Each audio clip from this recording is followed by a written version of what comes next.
Gee, you're like spaced out city over there. What's up with you today?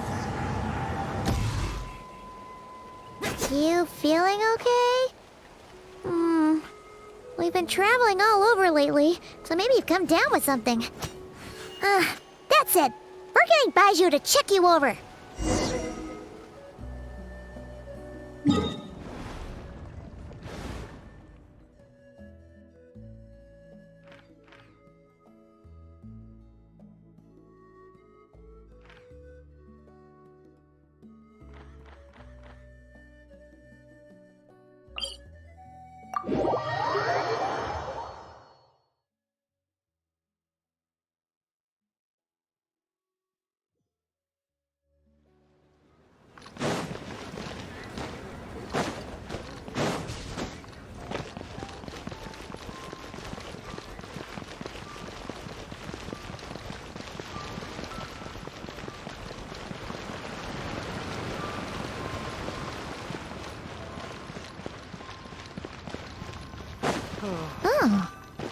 Baizhu isn't in his shop. But no cure. Oh, you're looking for Dr. Baizhu. He's resting today, but he said to send any patients to the back room.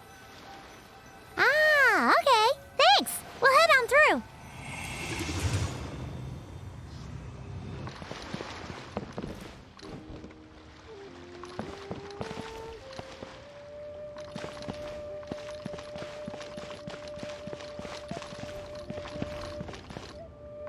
Please, show me.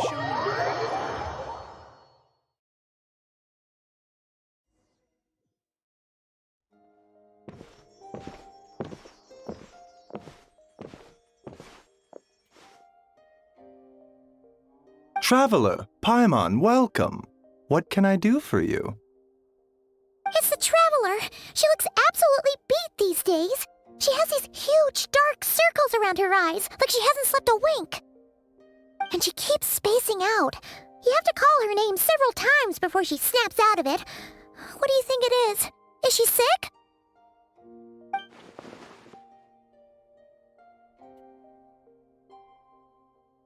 Very peculiar.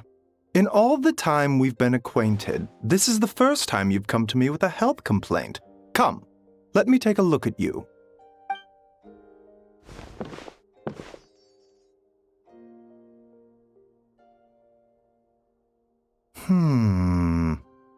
Okay, Paimon does not like that expression, Baizhu.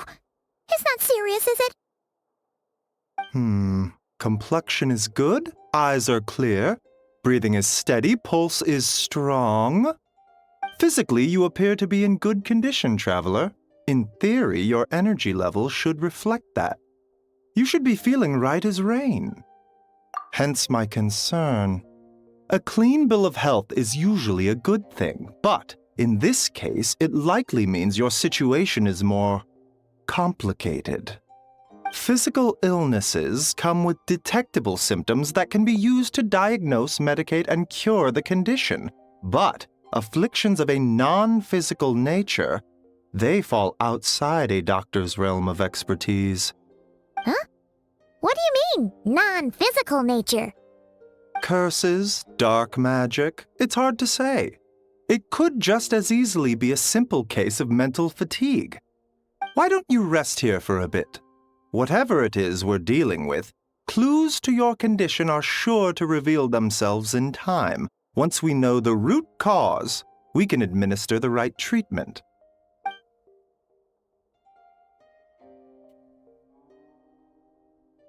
In the meantime, Changsheng and I will review the relevant literature for afflictions that present with mental fatigue.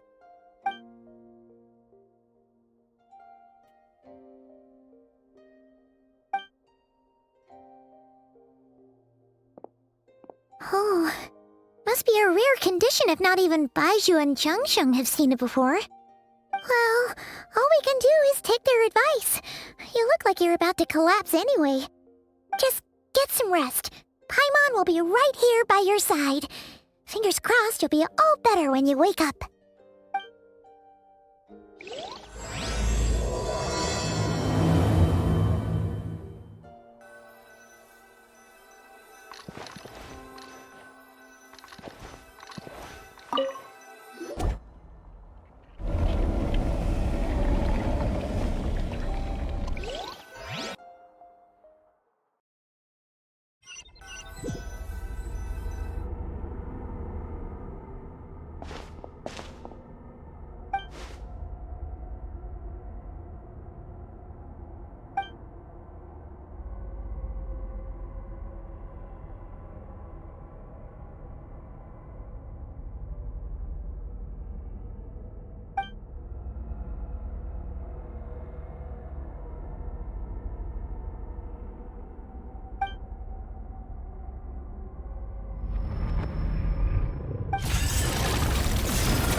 and shine! Time to wake up!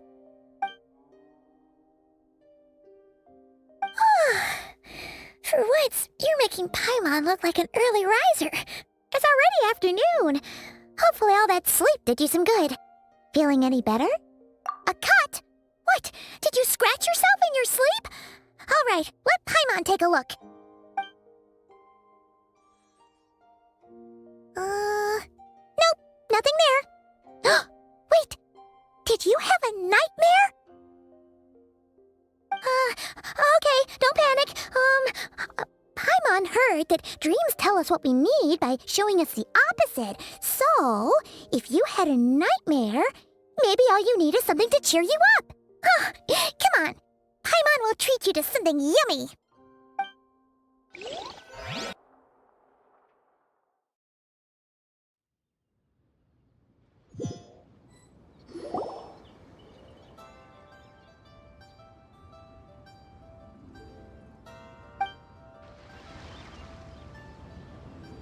What?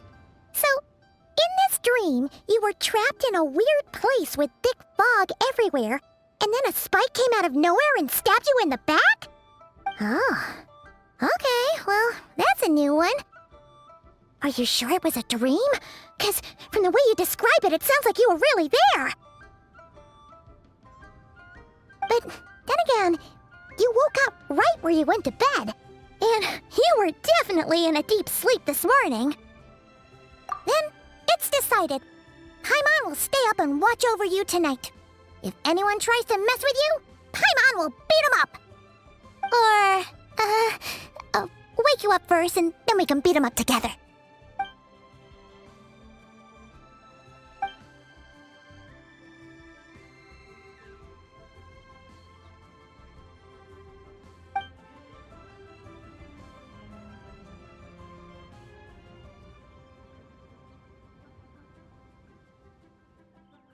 Something is missing? Did you just say something?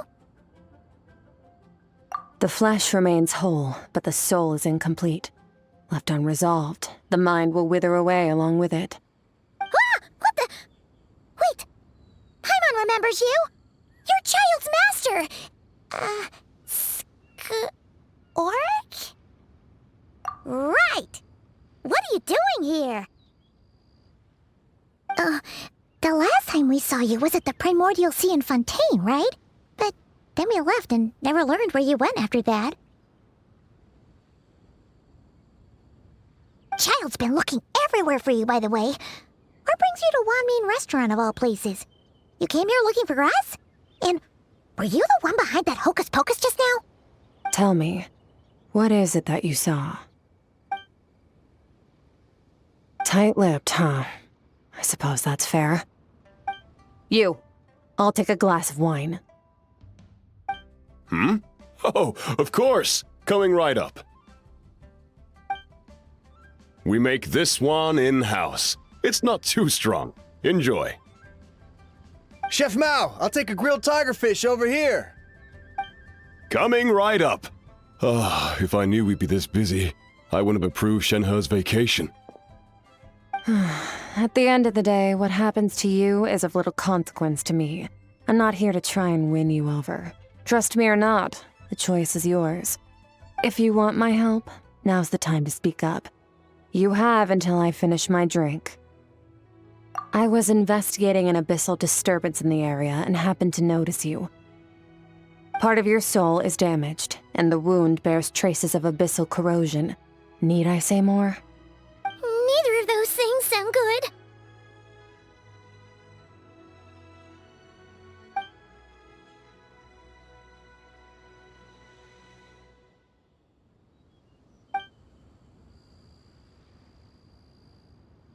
Well, should we trust her? She mentioned an abyssal disturbance. Maybe that has something to do with what's going on with you, but we could always find a different expert on the abyss to help us out. Yeah, and that thing she said about your soul being damaged is scaring, Paimon. Definitely something we should fix sooner rather than later. Skirk's an interesting one, that's for sure. But from what Childs told us, she doesn't seem evil, at least. 1, 2, 7, 10. That'll do. Well, have you made up your mind?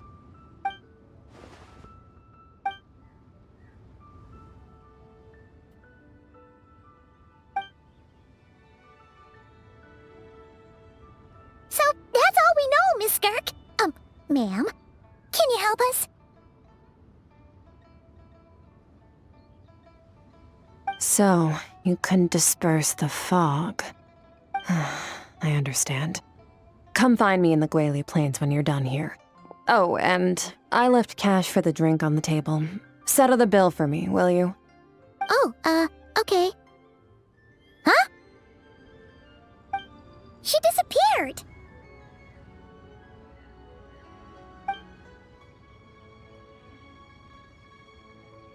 Wait, hold on. You overpaid. Here's your change. Oh, no. This includes the drink, so it should be the right amount. I didn't think you two ordered a drink. We didn't. It was that lady who came and sat with us, remember? You brought it out to her yourself. You sure? I could have sworn there were only 2 of you at that table. What? What'd you put in their dish, Chef Mao? Some kind of hallucinogenic mushroom? You got them seeing things. Seeing things? Wait, so neither of you noticed her? Young lady? About this tall, wearing a purple dress? She ordered a glass of wine! Oh, now you mention it, that vaguely rings a bell. And it looks like I did open the wine jar, so it must have just slipped my mind. In any case, that settles your bill. Come again soon.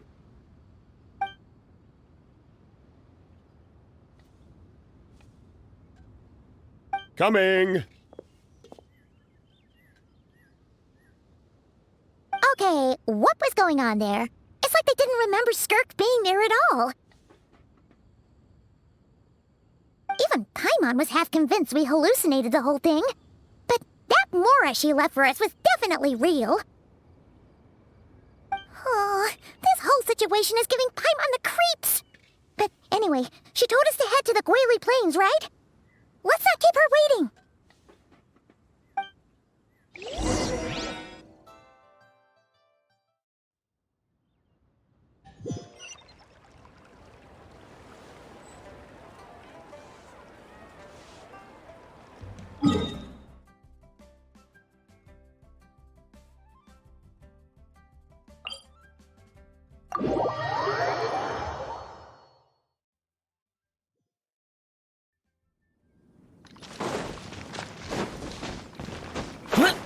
Useless! Boring!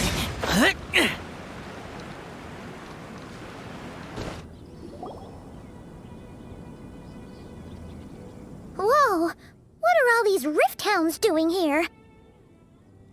Huh. Looks like they're collecting something. Oh, let's go check it out.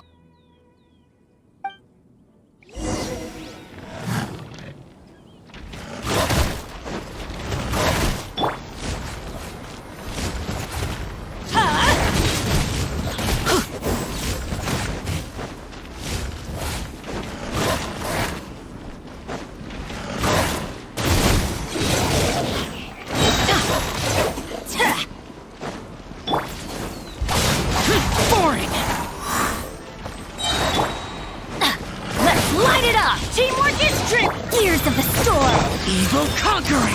Worthless! Worthless! So, this is what they were collecting. It looks kinda like... Yeah... What is going on here? From the moment they are born, all beings with great power have an impact on this world. Even if their body is sundered and their soul extinguished, their influence remains. Gods are the most common example of that.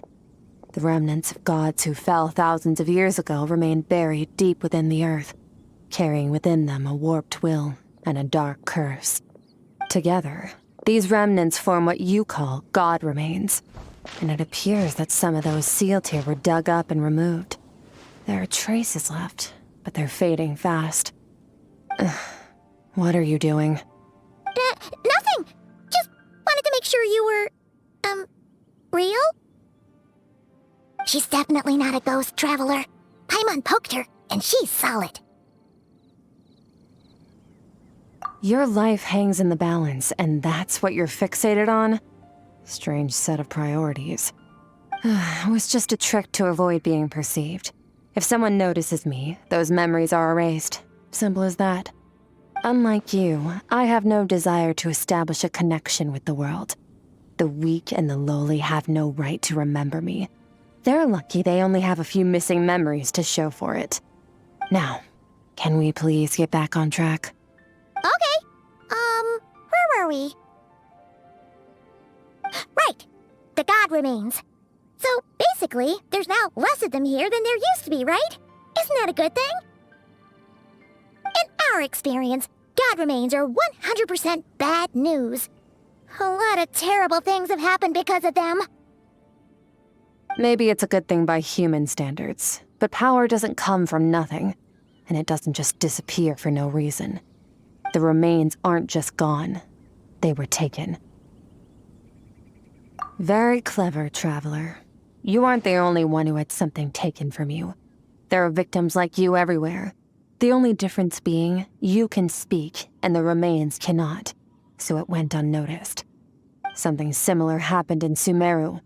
Within the span of one night, countless consecrated beasts were slaughtered, and a large amount of the god remains buried in the desert went missing. Of course, god remains are just one of the targets. The culprit is chipping away at sources of power all over this world, including the Stella Fortuna above. Wait, you mean... the stars? 42 of them have died out in the past few months alone. In Conria, people believed that powerful individuals have corresponding Stella Fortuna. Even should that individual fall, their Stella Fortuna would not disappear, but gradually evolve into a new constellation. Yet now, stars are disappearing from the skies entirely, and it's not hard to deduce what's happening to the power they contain. Something has been leeching power from this world like a parasite steals nutrients from a host. And now, it's no longer satisfied with the remains of the dead. It wants you. This time, it only took a fragment of your soul. But next time, there's no telling how far it could go. No one knows. All I know for certain is this. Getting back what you lost will not be easy. Considering how much power this entity has stolen, it must be a god-level being by now at least. But that's not the real concern. Souls are fragile things, and yours could easily be crushed if you go up against it. So you're gonna help us, right? We're going to help each other. You are my ticket to uncovering this thing's true identity. Well, great! You seem super strong, and you know a lot about the Abyss, so Paimon will take it. Don't get all mushy on me. All I'm doing is helping you get back to normal after a sudden crisis. And I should warn you, getting mixed up with me can have unforeseen consequences. We're on very different journeys. You don't want to be in my debt, trust me. You help me uncover the truth behind this entity, and I'll help you recover what you lost. This is a transaction, that's all. You would do well to remember that. Now, come along. Yeesh! You'd think she'd be a little friendlier since she's agreed to help us. But nope, she's just like when we met her in the primordial sea. So cold. Well, whatever. If that's how it's gonna be, then she doesn't deserve our friendship. What she does deserve is a super embarrassing nickname. Ah, Paimon's got it. Frosty the Lavender Melon. Serves that ice queen right. Anyway, the important thing is that we get that piece of your soul back. So, let's follow her and see what sort of plan she's got.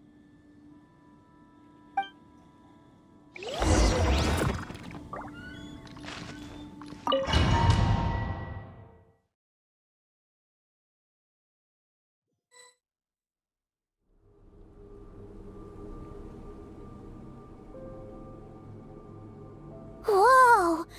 This place is way bigger than Paimon expected. Where are we? This is where I live. I suppose it's the closest thing I have to a home here. It is.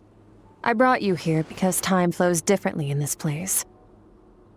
I don't know how much Ajax has told you, but when he fell into this space, I mentored him for 3 months. In that time, only 3 days passed in the outside world. Ajax? Oh, right! That's Child's real name! Yeah, Paimon remembers him mentioning something like that. So, a month here is equivalent to 1 day in the outside world? That should mean we're safe from that power-hungry soul snatcher for now, right? Yes, well, I didn't bring you here just to show you around. In the outside world, the Traveler could be attacked at any moment. But coming here has bought us quite a bit of time. Now, we just need to figure out how to investigate that place you saw. The one full of fog. Both your description and the abyssal disturbance I felt point to that space having some connection to the abyss. It could even be a domain similar to this one. The thief who stole that fragment of your soul is hiding there.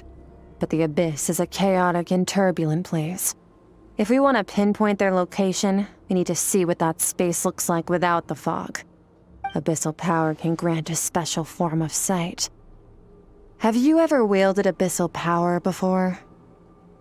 Okay. Do you plan to learn? That tracks. All the information you have suggests the abyss is something sinister, and that abyssal power is a wild and dangerous force that always spells disaster. And you're saying that's not true? Depends on your perspective.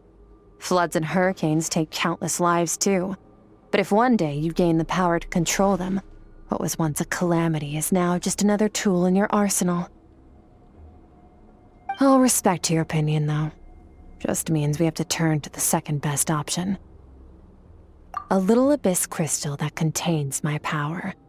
Wear it on your head, and we'll be able to perform dream mirroring when we fall asleep. Dream mirroring? It means experiencing whatever the other person is dreaming. Everything they see, think, and feel. Since you haven't studied the art of using abyssal power, and have no plans to jump in the deep end right now, I'll have to do the investigating for you. With dream mirroring, every time you slip into a deep sleep, I'll see with my own eyes whatever scene plays out in your mind. Then, I can guide you through the dream environment, and we'll take back what was stolen from you. Huh. You make it sound so simple. Tough to say. This is an unprecedented situation for both of us. Even assuming we do manage to find where this entity is hiding, like I said, getting your soul fragment back won't be easy. To play it safe, I need to give you some special training first. Wait, you're gonna teach her some of your martial arts? Does that mean the next time we see Child, we have to treat him like our senior? Do as you want. For my part, I don't see you as my disciples. You're already a pretty good fighter. All I'm planning to do is build on your current skills and train you for the specific scenarios that I think we might face. But that's enough talk. If you're ready to do this, then come with me. Time might be more lenient here, but that's no excuse to waste it. Oh, she moves fast. Paimon can hardly keep up with her. So, special training, huh? Kind of a rare opportunity. With your skills, there's not a lot of people qualified to train you. The last time something like this happened was probably anti-Raiden Shogun training, right? Oh, feels like a lifetime ago. Skirk seems pretty strong too, though. Remember how she said that the all-devouring narwhal was just her master's pet? Maybe we really will learn something here.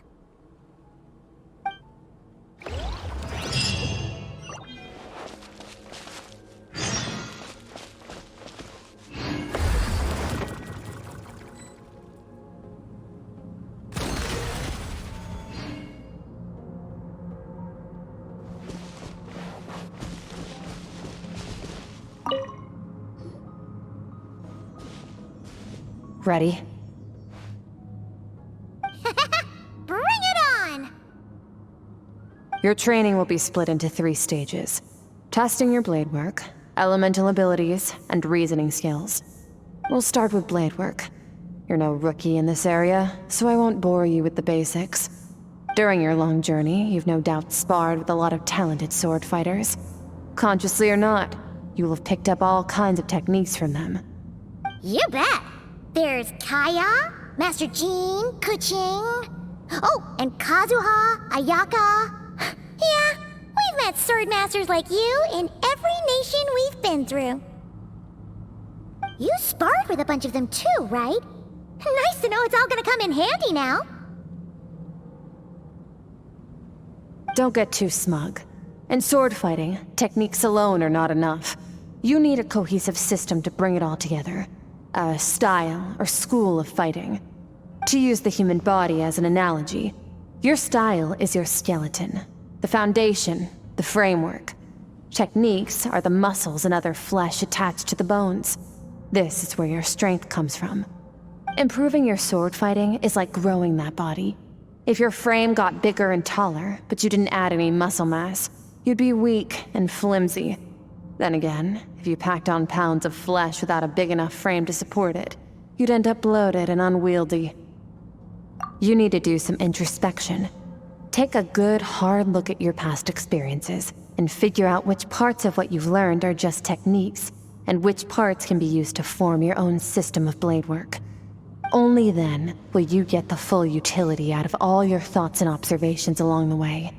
Only then will every strike you deliver make perfect sense. Wait, is that it? Paimon thought you were gonna teach her some cool new moves. Like when you went swoosh and opened a tunnel to another place.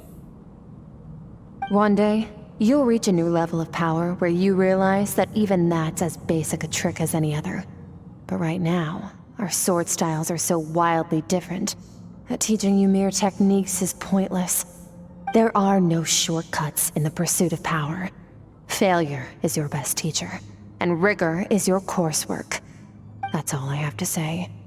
Time to make a start. Train until you're satisfied with yourself. Now focus.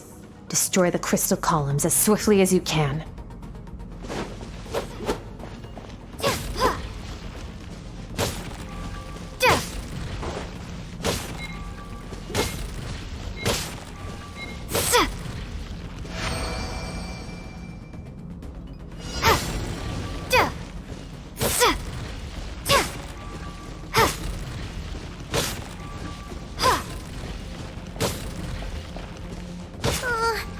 Making Paimon's head spin.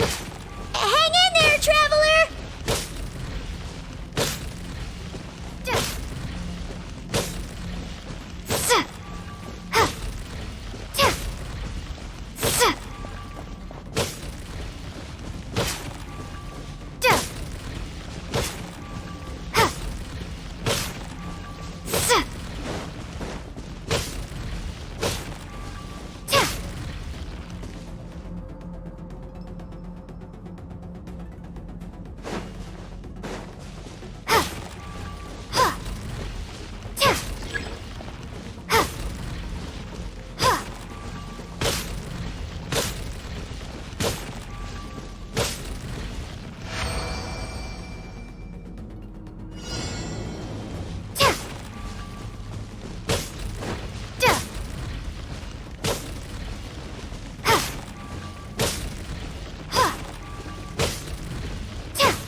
Stay calm. Use your head. You have to keep it together.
This moment will be frozen in time. Cut to the chase. Consider a moment of true mastery that you've witnessed in another person, and ask yourself, what lies beneath the surface? What's their guiding philosophy? What's their state of mind as they maneuver their weapon? Now take that and practice it right away with speed, skill, and strength, over and over, until your hand is one with your mind. This is the only path to true growth. Step on up. Dance with the waves.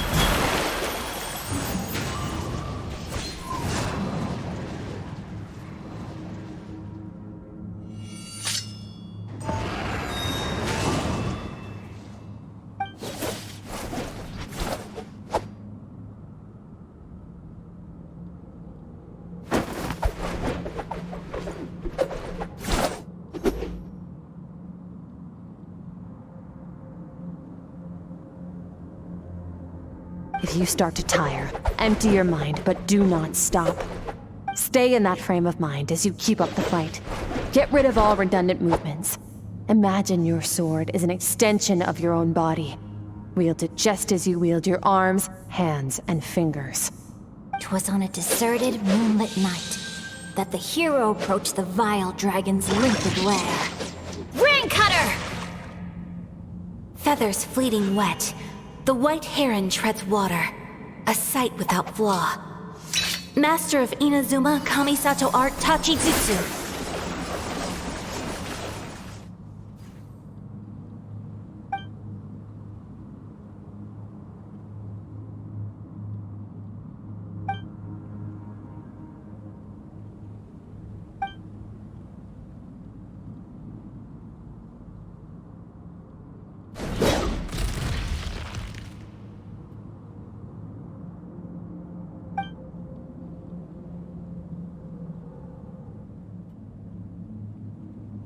Huh.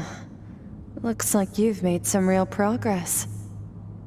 That concludes your training session. Awesome! Paimon knew you could do it! How do you feel? As you should be. Time flies when you're training hard. You've actually been going for several days now with no rest.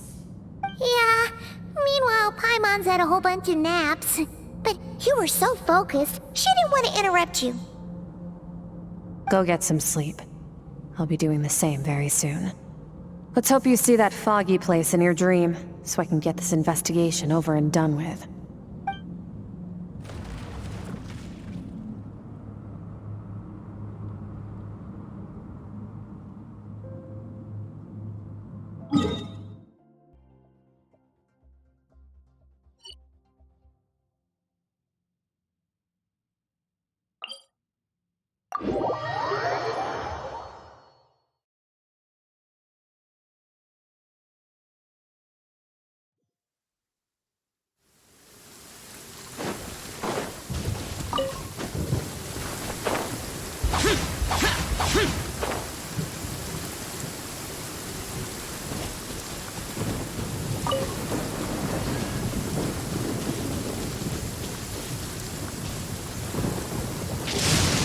Many mortals fear lightning.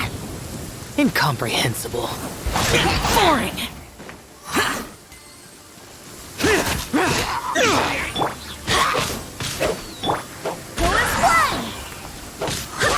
Barbados, guide us.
Skirk, why are you skipping classes again? We've talked about this.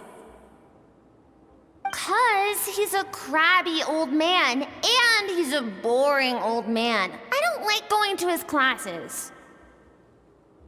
Excuse me? You shouldn't talk about your teacher like that. It's very disrespectful. All right, let's not get into a big fight about this. Skirk's learned what she needs. There's no point forcing her to sit through more classes if she doesn't want to be there. But I'd still love to hear about what you got up to yesterday. Why don't you tell your dad all about it? I went diving, and I saw this huge fish. I never knew they could get that big. It looked kind of dumb, though, with that stupid big fat head. I tried to shake its fin, but it just spat water at me. Oh, and today, I'm gonna go to that prairie up north.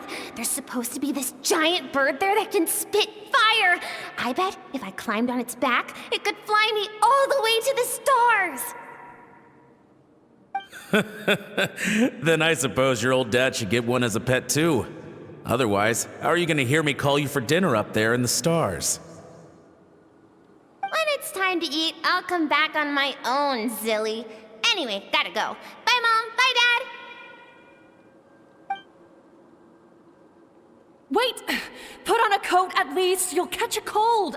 I'm talking to you, young lady. You spoil that child, you know. Ever since that merchant ship arrived, she practically lives outside. Always going on about exploring the beyond one day, whatever that means. Ah, let the kid do what makes her happy. Besides, we both know you're all bark and no bite. Come on, our little adventurer is gonna be hungry when she gets back. Let's get started on dinner.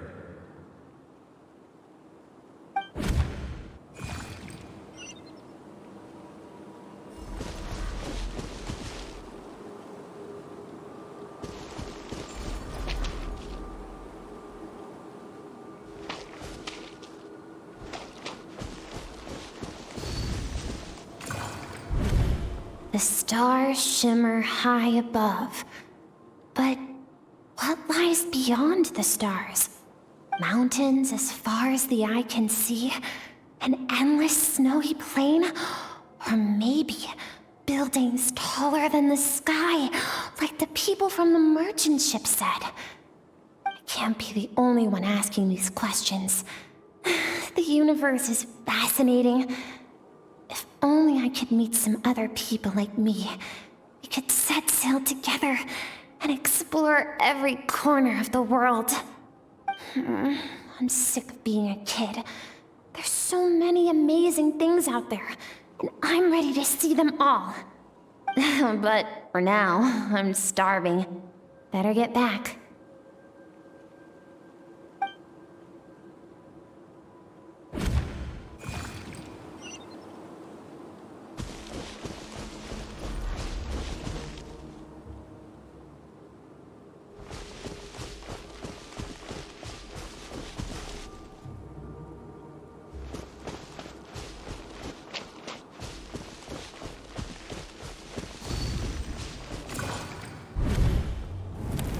Don't let a single one of them get away!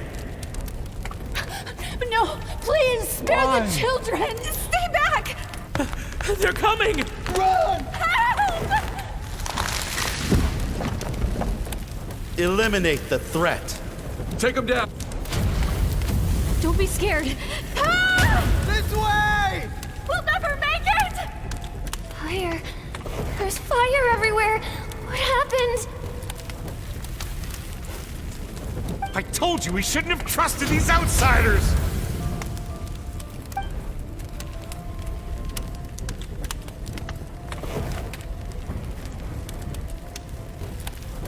Why are you doing this? What did we do to deserve this? We welcomed you with our finest food and drink, showed you the best our home has to offer, gifted you cloth dyed by our own hands. And this is how you treat us? Run! Save yourselves! Captain, Zone 3 is clear and we have Zone 2 surrounded. Begin extermination. Remember the orders from upper command. No one is to be left alive.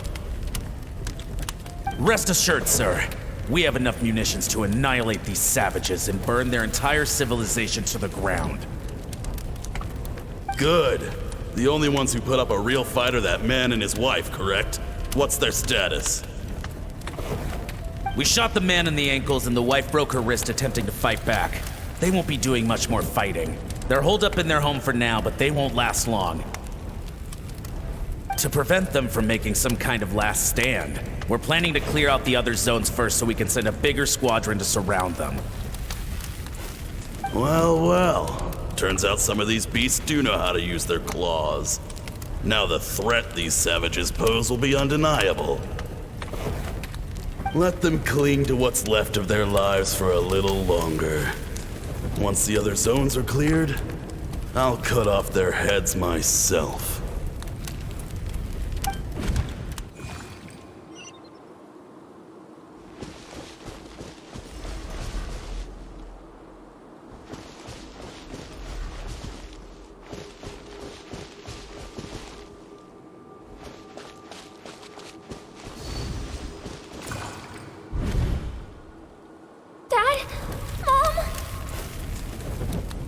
Skirk! You're all right? Thank heavens! I'm so happy to see you, sweet girl. But you need to go. It isn't safe here. They'll be back any second. What happened? You're bleeding a lot. Dad? Mom?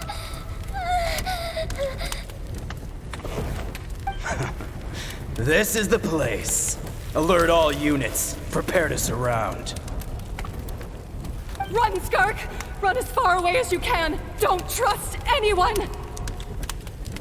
Your dad and I, we're not afraid to stare death in the face, but we need you to survive. My clever girl, so curious. You're already so brave. I know you're going to grow up to be such a positive light. in this world. Whenever you miss us, just play this song. Remember, life is a gift. Don't let darkness claim it. Break down the door! Look what we have here. A savage that can pluck a tune. Well, the show's over.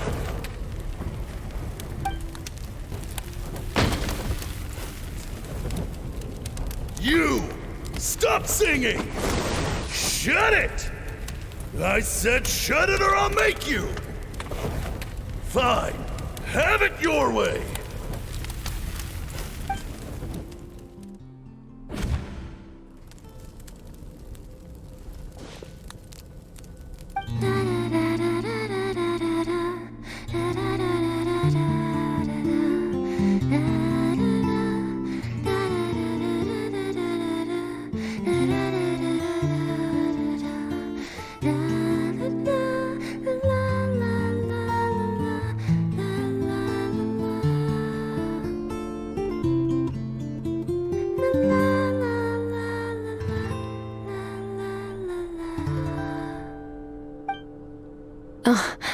You're awake?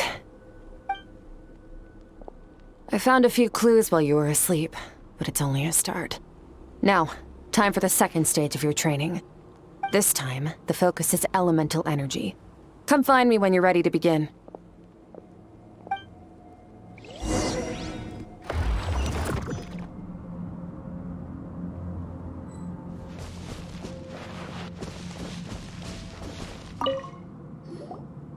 Man, staying in the abyss feels so surreal, don't you think? No day and no night. It's like time hardly exists. If we weren't careful to keep track, it feels like we'd have no idea how long we've even been here. Well, except for the fact that Paimon still gets hungry like clockwork. You go do your training. Paimon's gonna grab a bite.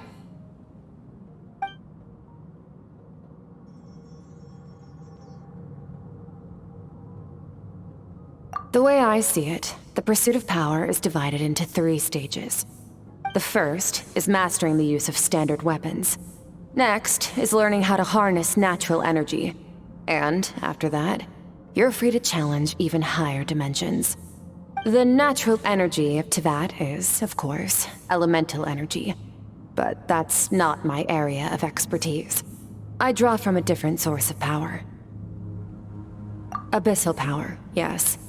Also known as the power of the Void Realm. My master, Sertologi, is a true expert in that area. After all, he was one of the group of 5 that infamously stole the all-encompassing power of the Abyss, an act for which the people of Conria gave them the epithet, the 5 Sinners. The elemental energy of Teyvat, on the other hand, is derived from the power of the Light Realm. These 2 forms of energy exist in direct opposition to each other. Suffice to say, there's not much I can teach you this time. A keen observation, traveler. Call it respecting local norms. The Abyss stands in direct conflict with the will of this world. So, to make my life easier, I disguise my power to make it appear cryo-like in nature. It's a technique I learned from some Conrian ruins, known as the 7 Shifting Serpent. If you ever change your mind about delving into abyssal power, I can teach it to you. So I've heard. You seem to have a knack for removing abyssal power. But is purification really what's going on there? Like I said, power does not simply disappear. Just thinking out loud. Let's focus on your elemental training. That's what's gonna help us if the situation gets tricky. True growth comes from adversity, but only if you make the choice to pick yourself up again every time you fall. So, it's time to push yourself to the limit, and then keep pushing. This is the only way to advance at pace. Use the power of Animo to clear the field as fast as you can!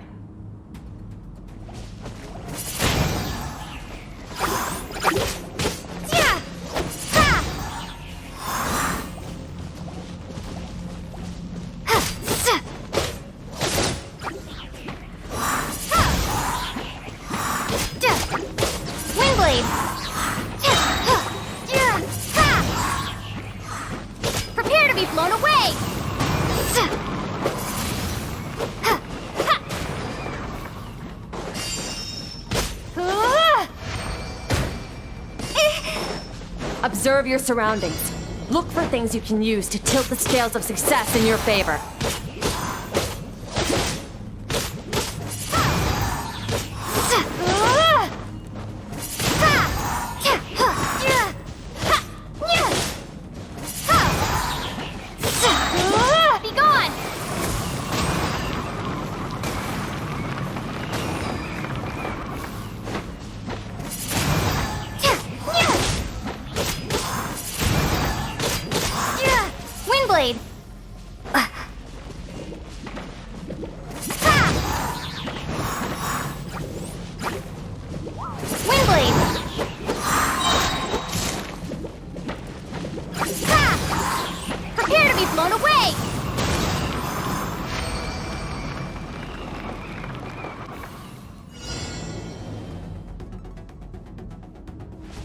Use the power of Hydro to destroy the spikes. Water jet! Go!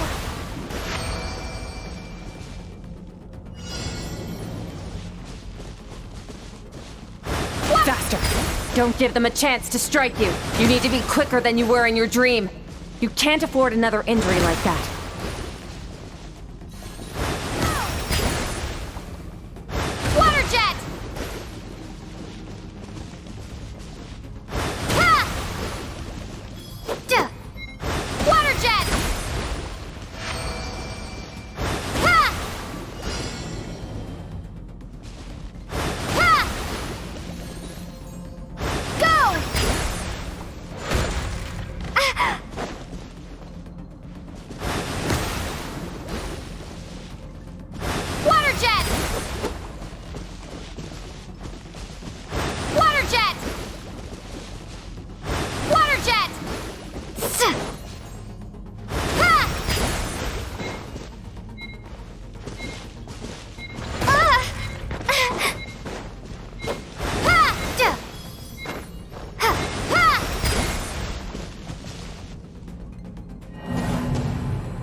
You need to understand what makes you special. The ability to wield elemental energy without a vision and switch between the elements at will. It means your aspirations need no approval from the gods. Your power is not bound by the rules of this world. So be bold. Do not be afraid to chart your own path.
Very good. It seems you've reached a deeper level of connection with the elements.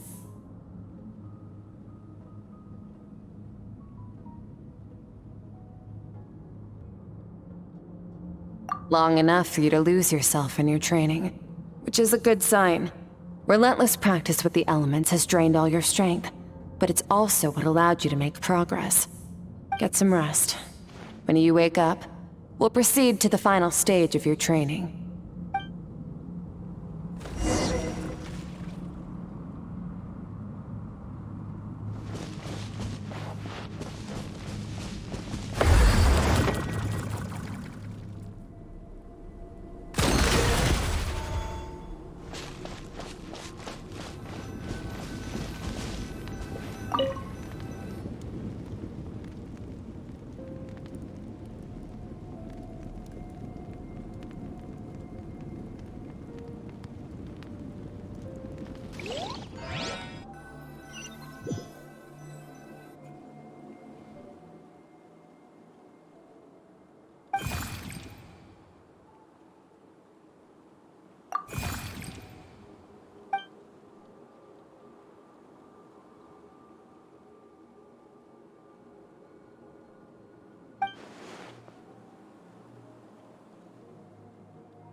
What is the secret to power? Longing, hatred, self-preservation. No, it is fear. The fear of losing those you love. The fear of watching your home burn. Fear of loneliness. Fear of death. Fear is the source of evolution. It forces humanity to adapt to their environment and overcome hardship. It is in the process of prevailing over our fears that we surpassed first ourselves and then the rest of the world. That fear is now part of you. It calls on you to evolve. And it is time to answer.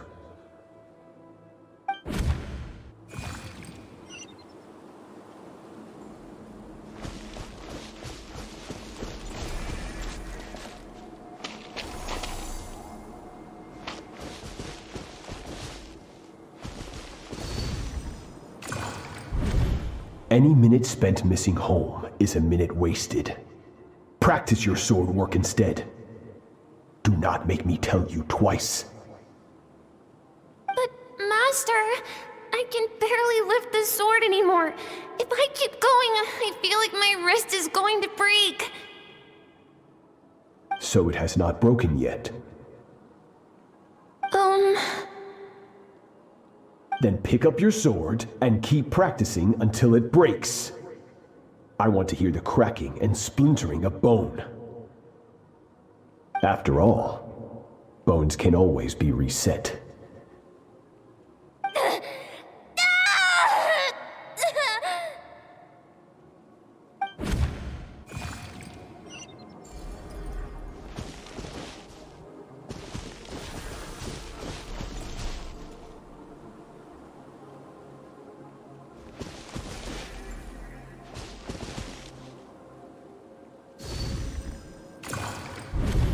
Good, Skirk.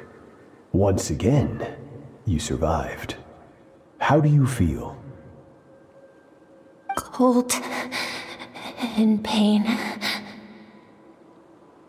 These are signs that you are adapting to the abyss. Each time the flesh is torn and the spirit crushed, each time you claw back from the brink of death, you become stronger. I now understand why these people sought to destroy your homeland. Your potential goes beyond even what I could have anticipated.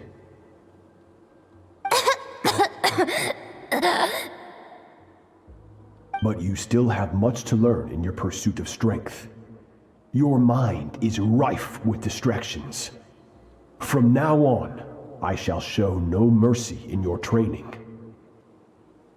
You must learn to shut out all the pointless emotion, crush the self that makes you weak, and become master over your physical form. Get up, Skirk. Wipe the blood off your face. Cut away the rotten parts of your flesh. And mend what is broken. Then take up your sword.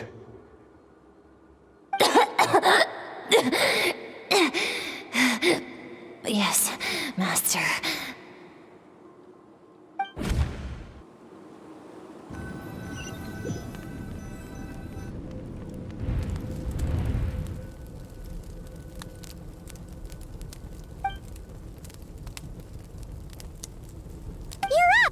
Hopefully you got some good rest. Skirk said to tell you that she's ready to start the final stage of your training whenever you are. So, want to head over now? Or did you want to wait a little?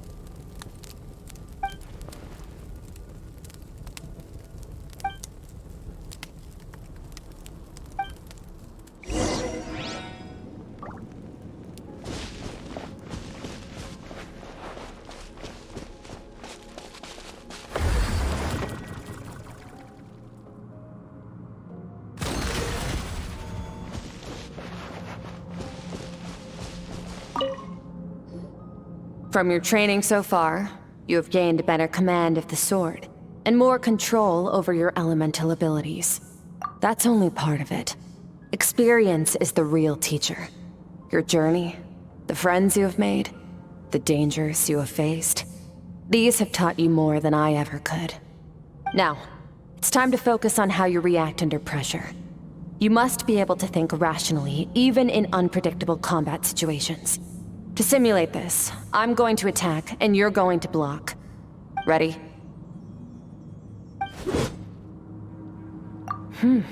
Not bad. That defensive stance looks near unbreakable. Just like your brother.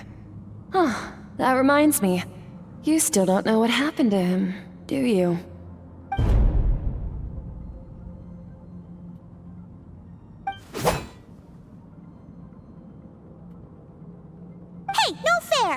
Cheating! You think every opponent has the same moral code as you? You can denounce their deplorable methods all you want, but only if you live to tell the tale. The dead don't get to complain. Strong emotions will always arise in combat. Anxiety, anger, fear. But a true warrior is never at their whim. Only when you are free from the influence of emotion can you make the right choice, no matter the situation. How amusing. Almost sounds like you think you know me. But you don't. You can choose your own path. We are not the same. Let's begin. Try to use reason over emotion. Make the most rational and advantageous decision in any given moment. This is your final training session. Look alive. Same drill as before, but this time I'm going to interfere. Hold your focus.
Not bad. Better than I expected.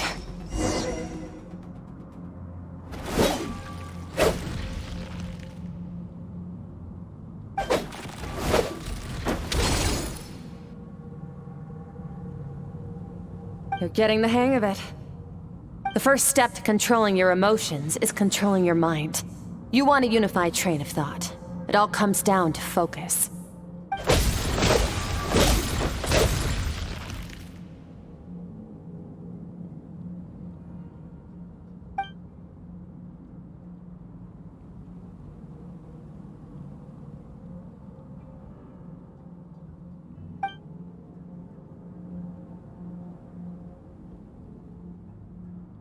Your mind is rife with distractions.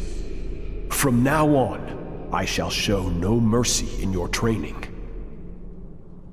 You must learn to shut out all the pointless emotion, crush the self that makes you weak, and become master over your physical form.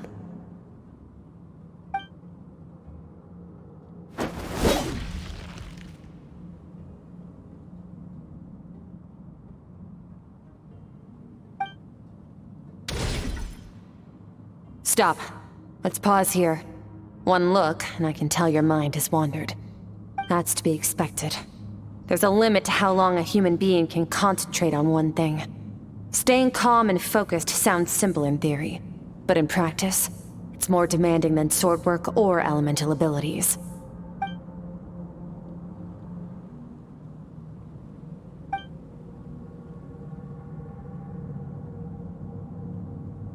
Get some rest. No point training further if you're already dead on your feet. Like I said at the beginning, the only goal of this training is for you to reach a point that you're satisfied with. You managed to push past your limits, which is a good start. You can be proud of that, and sleep well knowing that you've earned it.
Skirk is amazing. She faced down that terrifying giant and cut its head clean off. Oh, she got hurt though, didn't she? I heard it was pretty bad. Yeah, well, that's a given. But the moment she was on the mend, she got right back to practicing her sword work. I heard Master suffered a grave injury once too. Lost an arm and a leg and still came back stronger than ever. Skirk's becoming more like him by the day. Incredible! I wonder if I'll ever reach their level. They're always so resolute, so unshakable.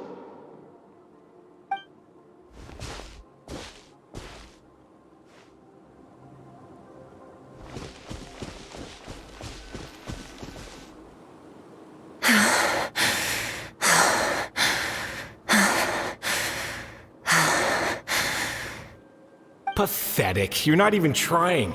You're so much weaker than you think. Skirk, have you become a positive light in this world?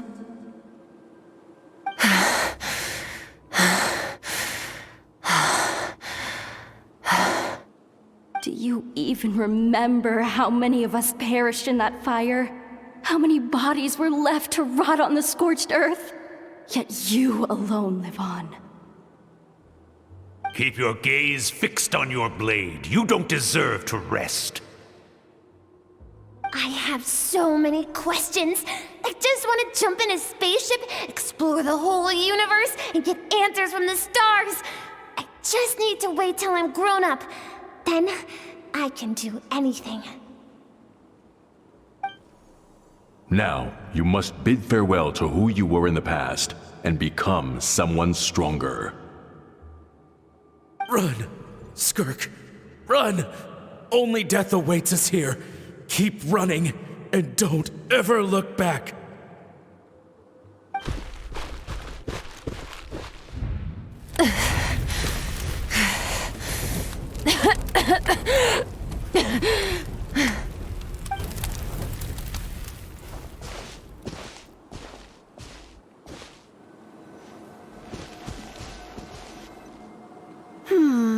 Let's see here. First things first, you need a new identity.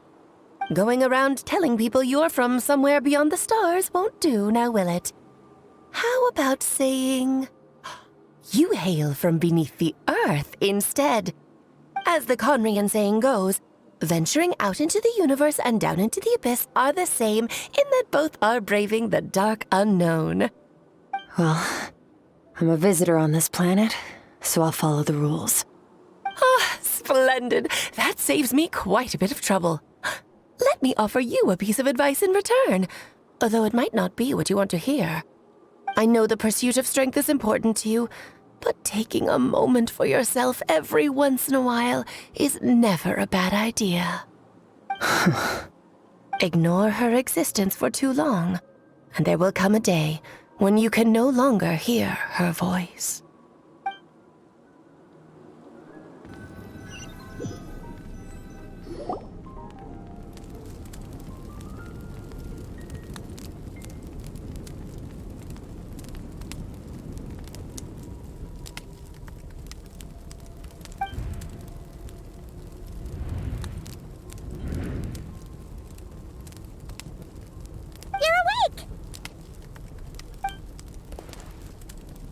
Starving, right? Ta-da! A barbecue feast just for you! Of course you are! That's why Skirk and Paimon got this all ready for you. Dig in! Before it gets... Ah, well, if you're around someone long enough, it's bound to happen. Plus, Skirk can cook. So, Paimon decided she can forget the whole Ice Queen thing. Paimon's not one to hold a grudge. Here's an idea. Let's save the chit-chat until after the meal.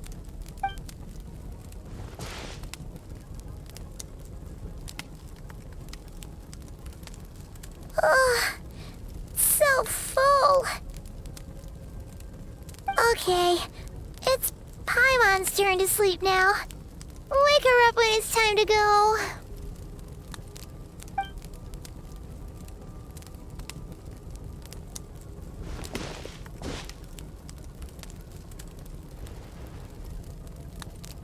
I have good news.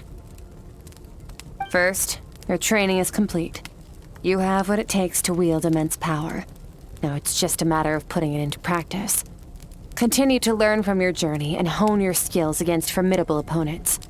Second, I've located the culprit we've been searching for. Next, we just need to retrieve the missing part of your soul, and our business will be concluded.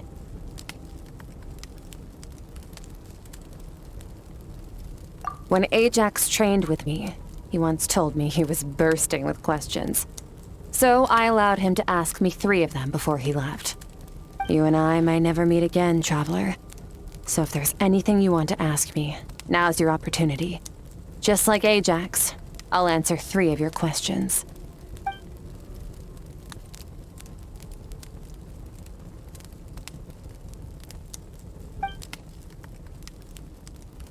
Okay, not the angle I was expecting. What makes you ask that?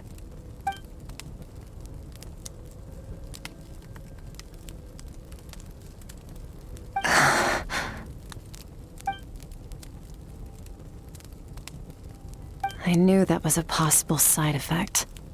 Closed off my mind to you for that exact reason. Even with the dream mirroring, you should have seen nothing but endless darkness.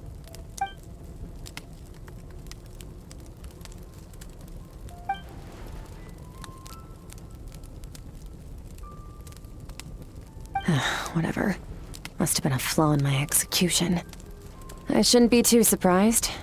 Due to some recent circumstances, my self-control has been lacking as of late. Since you've seen what you've seen, there's no reason to hide the truth. All I ask is that you keep it a secret. No, I'm not from Teyvat. I'm from a different planet. And there was a time when I journeyed through the stars. A lot like you in some ways.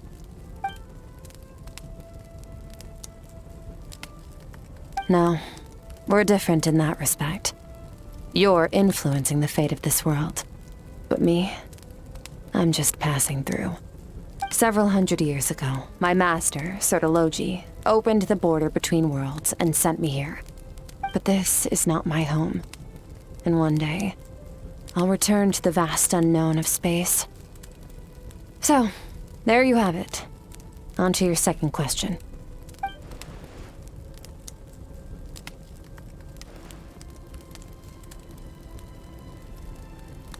To become stronger. For certain reasons, I need to bridge the power gap between me and my master as quickly as possible. But first, I need to understand the source of his strength. To do that, I need to follow in his footsteps, walk the path he once walked, and somewhere along the way, I'll find out how to defeat him. That is my sole focus and purpose. Okay. You have one question remaining.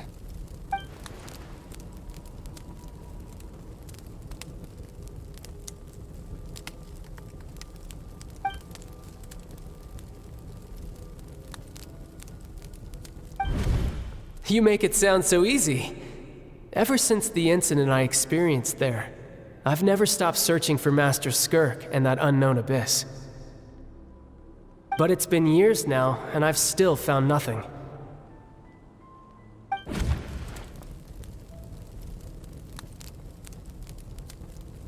Well, your last question?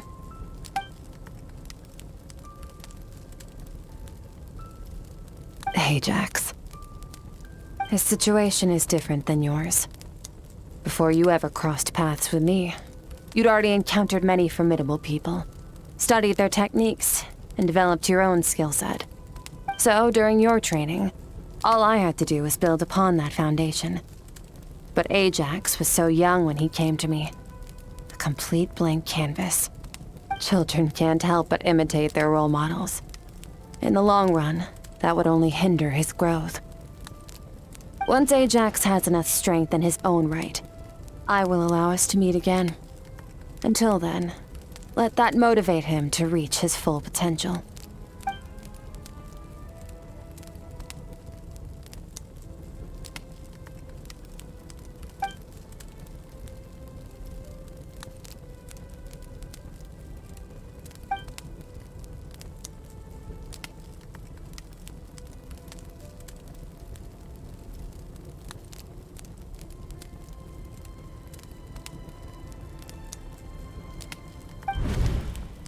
Unlike you, I have no desire to establish a connection with the world.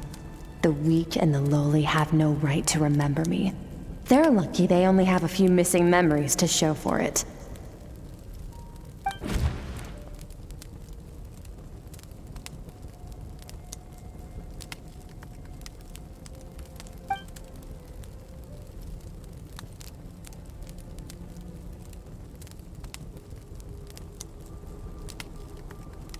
Wake up your companion. It's time to go. Oh, and everything I just told you, best keep it a secret from her as well.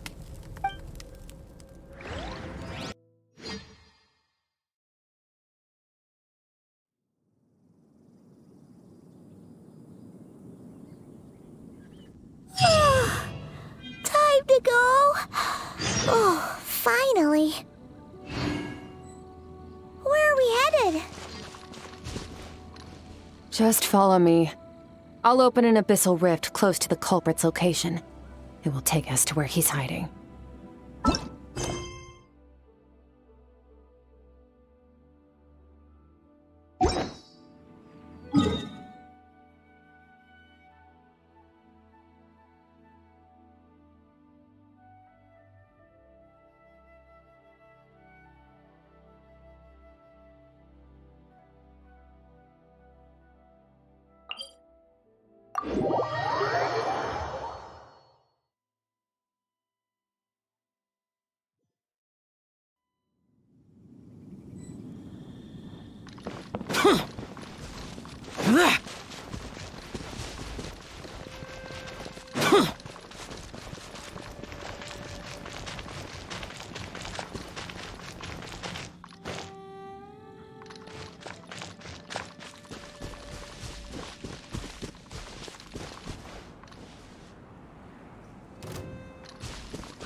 Wait, this is near the chasm, right?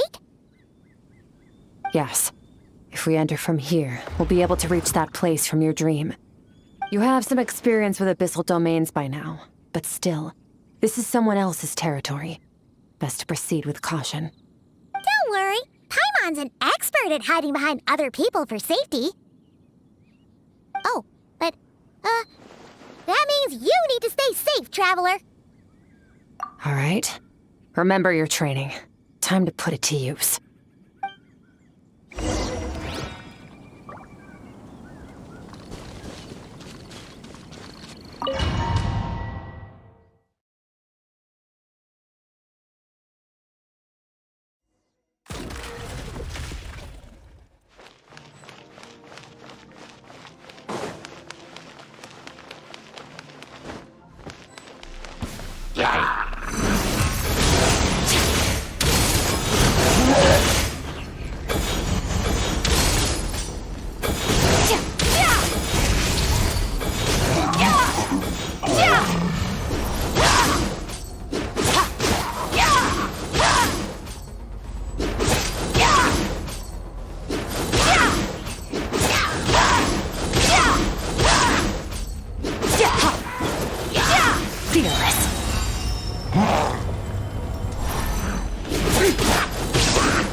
Behind you.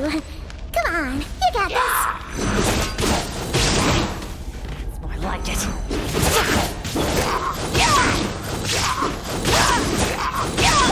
Bombs away!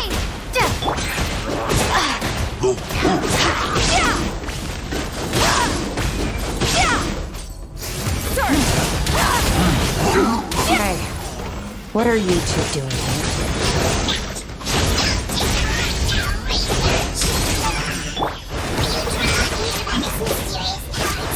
Dusty, like an abandoned house.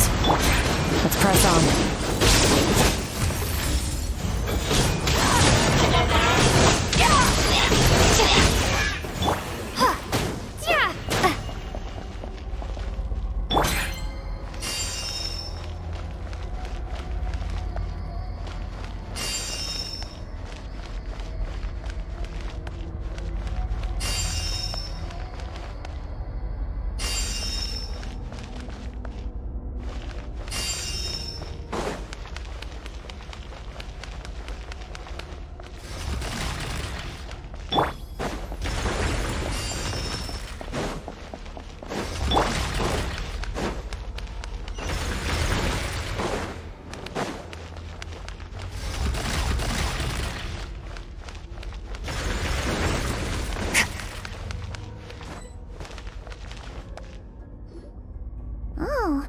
Looks like this is a dead end.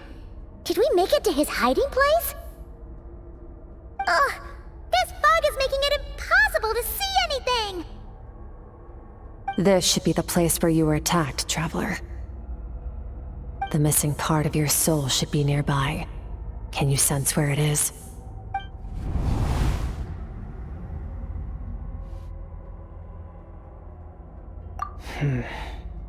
Our opponent must have covered his tracks just in case. Otherwise, you should have sensed it much more strongly. Hold on! Look! The spikes are back! Stay calm. Let's hold back a little. Give our enemy some wiggle room so we can see what we're dealing with. If you're too reckless, we might be playing right into his hands. Our enemy took part of your soul for a reason.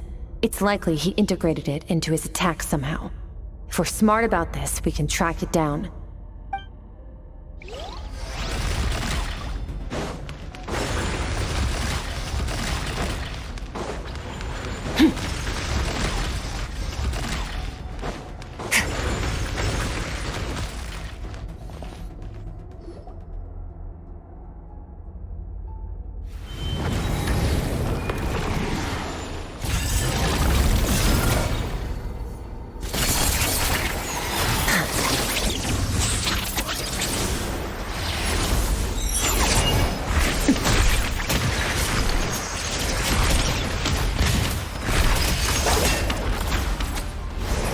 From the start, the attacks have been focused on me.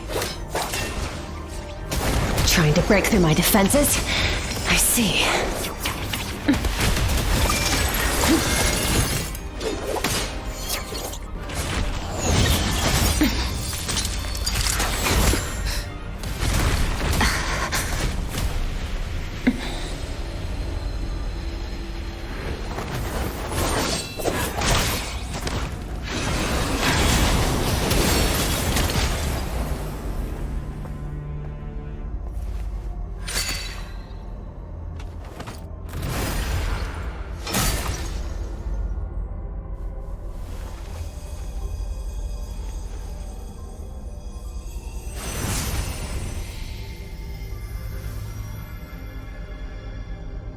There.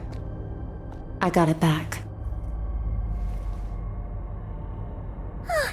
Traveler! Skirk! What happened? It looked like Skirk just got...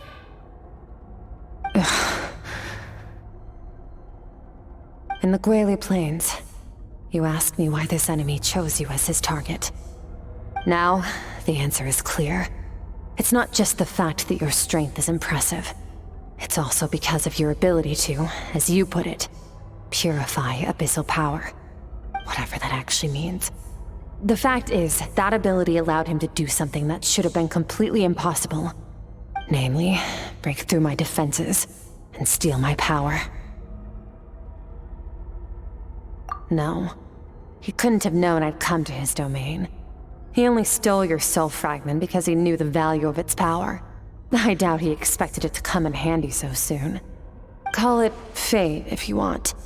I believe that's the term they use in this world for arbitrary coincidences like this.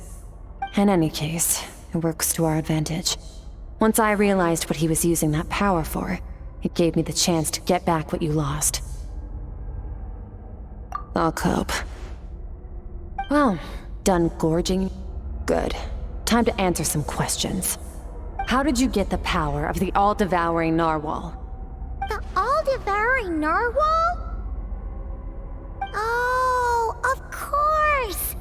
Paimon knew that spike thing looked familiar. It looks just like that narwhal's horn! I highly doubt you acquired that power through your own strength. Tell me I'm wrong. You're desperate enough to scour the land for god remains and whatever vestiges of power you can find. That alone proves you wouldn't be able to defeat a creature like that. Which leaves one possibility. You know my master, the Foul, Sertologi. The Foul? Who dares call him Foul?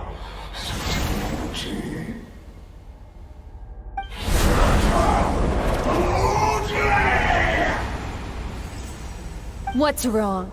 Bit off more power than you can chew? You're struggling to hold a basic conversation. Just a little longer. I'm still...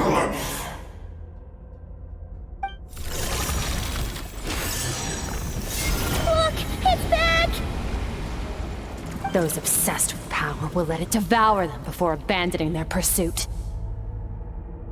Keep calm and use reason to decide the best course of action.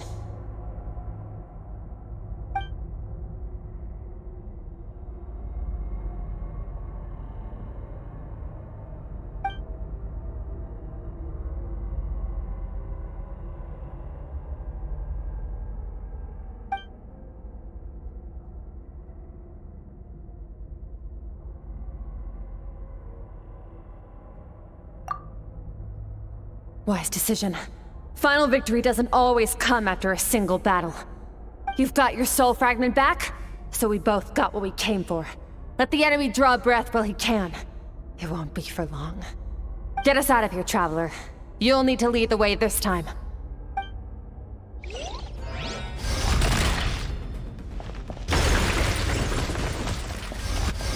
Skirk, is your shoulder gonna be okay? The wound is minor. It'll heal in no time. You should focus on getting out of here alive instead. Uh-oh! Falling spikes! Run!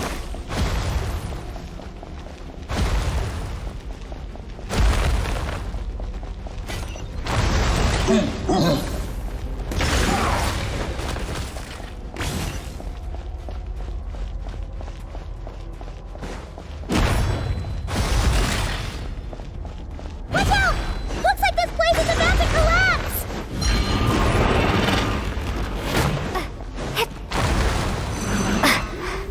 So, this guy's power has something to do with the all-devouring narwhal. Did you know that all along, Skirk? I had my suspicions. That's why I decided to investigate in the first place. But suspicions only get...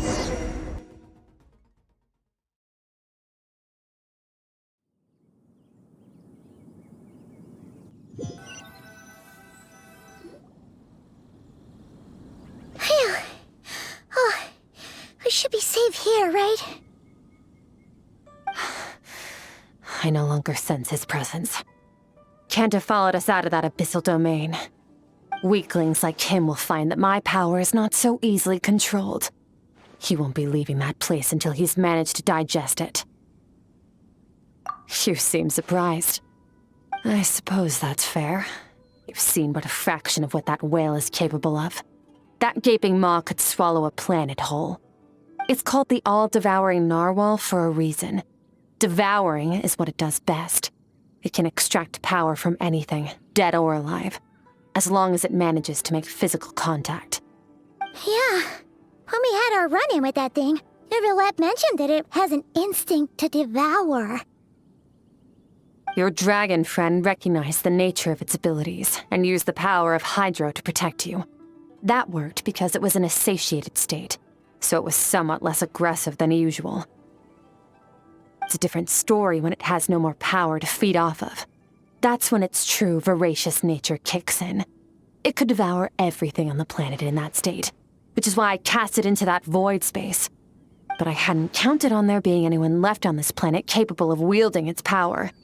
To me, that says he must have encountered the whale a long time ago. Meaning, he must have known my master. Exactly. It told me everything I needed to know. Hence why I said we both got what we came for. And I believe that brings our transaction to an end. Now that you're whole again, you can get back to your own journey. I'll handle the rest of this situation myself. No way! We can't leave now! Something was stolen from you because of us! We have to help you get it back! This isn't my first taste of failure or losing power. When you fall, you get back up again and become stronger. That's how it is. But what if that monster finds you before you're all better? Plus, how are you gonna get home? It's not like you can just go swoosh and open a door to the abyss again. Not without your full strength. So, sticking with us for the time being doesn't sound so bad, does it?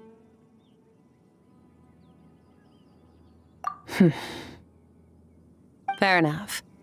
Then take this. What is it? A bag of Mora. Nothing in this world is free. I know that much. I'll leave the planning to you. Hurry up and decide where to go. We shouldn't linger. We should take Skirk somewhere she can rest. But where?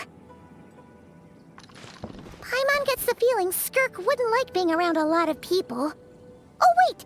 Baizhu said we could rest in the back room of the pharmacy, didn't he? Let's head there!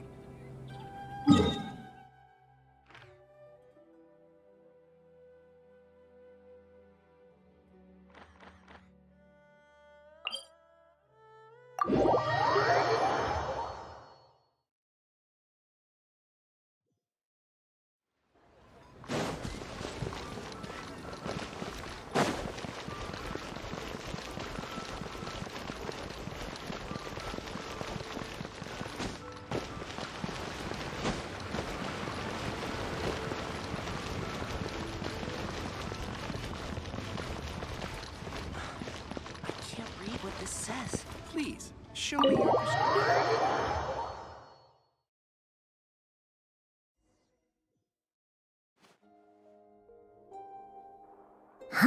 This bag from Skirk has a ton of Mora in it. Does she have a job or something? Wait, no. After what we saw at Wamin Restaurant, that seems impossible. Can you imagine? It would go something like... I'll be collecting my paycheck now, boss. Oh, sure thing. Wait, who are you? Have we met? Can't hold a job if you make everyone forget about you. So, what did she do to get all this Mora? Claimed some buried treasure, took care of a few monsters that were causing trouble. Nothing untoward. It's safe to use. You heard all that? A sonorous voice like yours is hard to miss. I wouldn't be surprised if the sound of it traveled to the nearest mountaintop. Then, did you by chance happen to hear Paimon's little, joke earlier? You mean when you called me Frosty the Lavender Melon? No, sorry. Paimon totally misspoke just now. She didn't say that at all. It was, a Paimon lookalike. Yeah, she's a piece of work, that one. Always impersonating Paimon and giving people weird nicknames. Okay, fine. The truth is, Paimon didn't like you all that much at the start. But things are different now. You helped the Traveler in a big way, so... What do you say? Friends? I noticed there was only one bed. Go ahead and get some rest. Wait, what about you? I don't get tired, and I don't need rest. I'm going to practice my sword work. That should help me regain some strength. But your shoulder... Hey, don't just leave! Whatever. Let her tire herself out. She'll come back eventually. Let's get some sleep, Traveler. That comfy bed is calling, Paimon.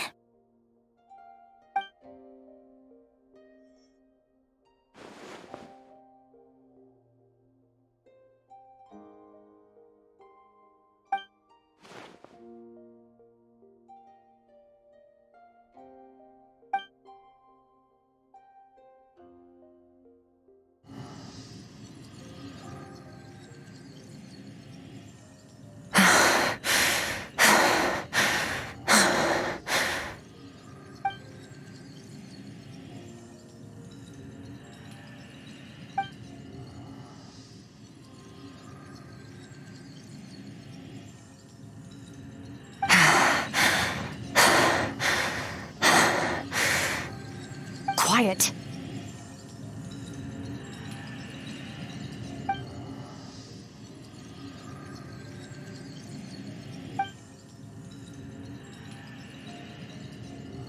Do you even remember how many of us perished in that fire? How many bodies were left to rot on the scorched earth? Yet you alone live on. Keep your gaze fixed on your blade. You don't deserve to rest. Run, Skirk. Run! Only death awaits us here. Keep running, and don't ever look back.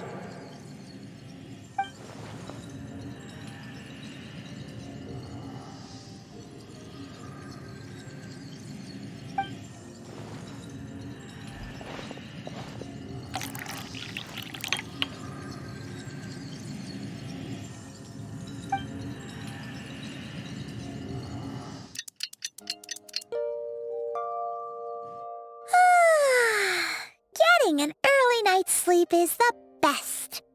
That bed was so comfy.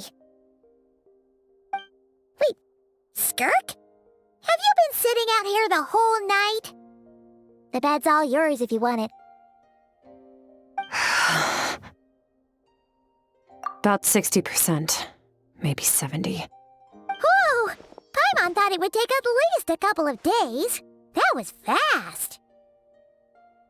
No, not fast enough. That's 20% less than last time.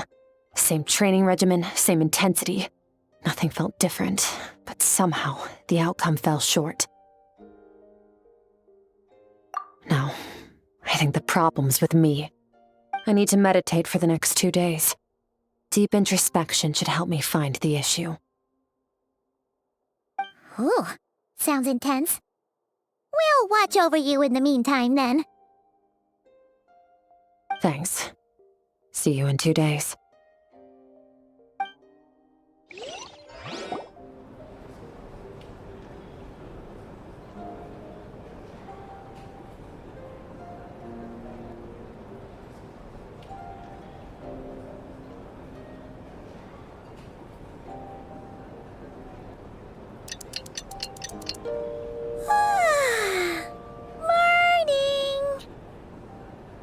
Skirk is still meditating, huh? It's been 2 days already. Shouldn't she be awake by now? Paimon can't think of anything we can do to help. Oh, wait! Breakfast! That's it! Paimon will go get breakfast! Skirk is gonna be starving when she wakes up. Be right back.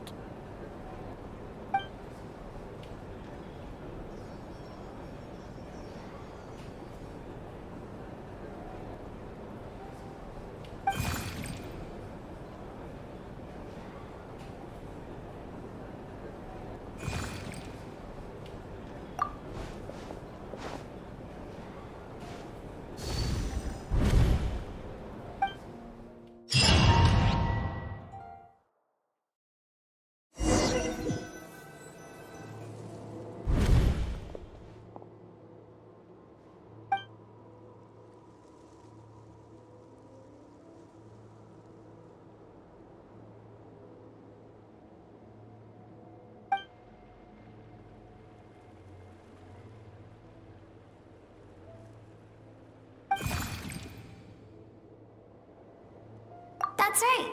This is Skirk's inner world. Think of it as the threshold between the soul and dreams. This isn't your first time here, but what you remember is probably a space covered in darkness. I only managed to illuminate a small portion for you back then. Actually, it's my first time talking to someone like this. I only managed to break free and bring you here because the injury weakened her power. I guess that's why I can speak again, too. Call it fate, if you want. I think that's the word they use in this world for lucky coincidences like this, right? Now, before I take you to her, I gotta ask. You're the first outside visitor to ever come here, so what's your impression of this place? Oh, you noticed. This river represents Skirk's strength. Strength accumulates over time. It is the summation of a person's lived experience. So this river is where all the fragments of Skirk's life should converge into a single stream of memories and emotions, flowing forward as one. But as you can see, this river has been severed numerous times. It's because Skirk doesn't like who she was in the past. When all she sees reflected in the river is a disgraceful shadow of who she was, she cuts through water and rock with the sword of reason, severs her connection with the past. You must learn to shut out all the pointless emotion. Crush the self that makes you weak and become— This isn't my first taste of failure or losing power. When you fall, you get back up again and become stronger. That's how it is.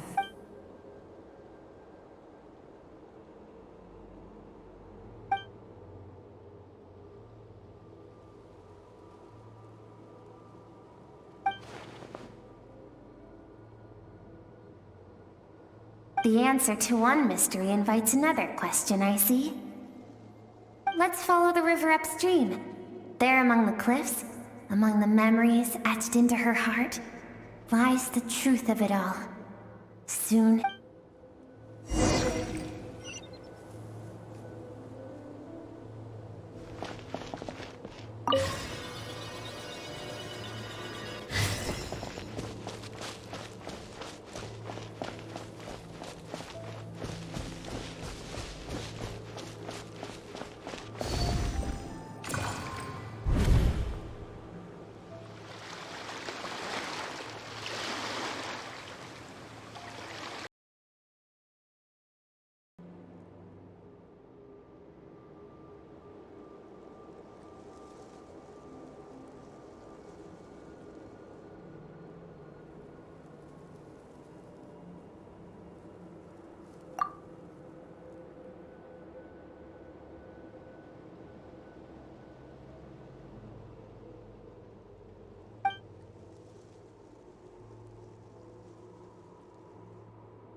Seems like you've answered your own question. Skirk sees herself as a trespasser in this world. She's made a conscious choice to avoid altering its path. But the reason for that decision stems from events much earlier on in her life. Let's keep going. It's still a long way to the source of the river.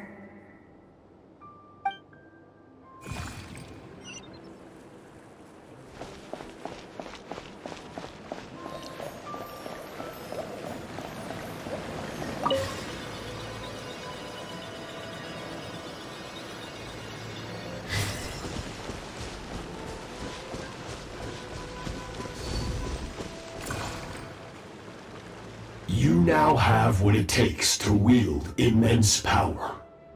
From this day forth, I shall teach you no more. No one can become a worthy warrior through imitation alone. I have given you fangs and claws.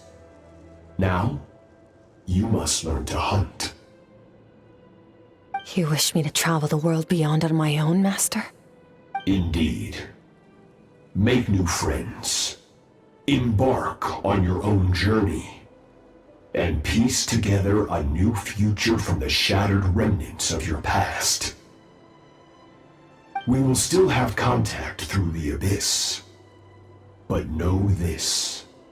One day, I will take the life you worked so hard to rebuild and reduce it to ashes. Just like the fire that haunts your mind. Why would you do that? I have told you before, fear is the catalyst for human evolution. You have tasted loss. You have known fear so deep it can be felt in the bones. But as living beings, we all have an instinct to detach from that which harms us. And thus pain dampens over time, and the acrid taste of fear becomes but a distant memory. Yet now, I have bestowed upon you the gift of fear eternal. It will drown you in the nightmare of your childhood, or it shall drive you to defeat me, whatever the cost.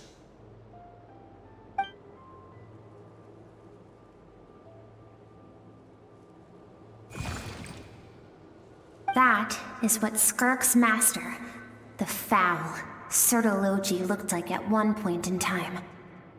Of course, as a higher being, physical form is a triviality to him. He could appear as a beast, a human, or even a monster that defies description. The form you see him in here, clad in abyssal armor, is the one he usually wears when traveling through the stars.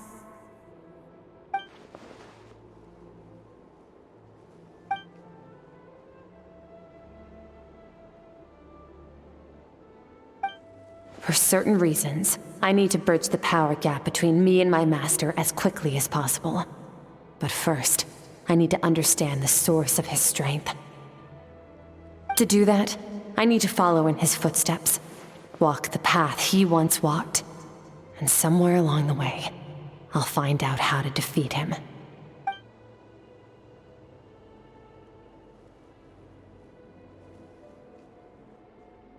I'll let you in on a little secret. The real Sertology is terrifying. The scope of his power is impossible to understand until you experience it firsthand. It is absolute. The power to crush all things. Shall we keep going? Let's see. We're about halfway there.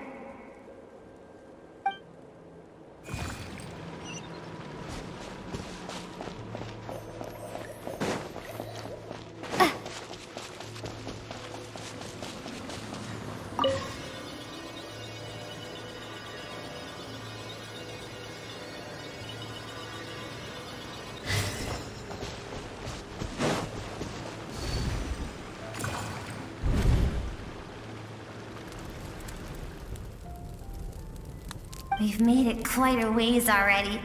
This is Skirk, when she first began training under Sertology. I have set your broken wrist.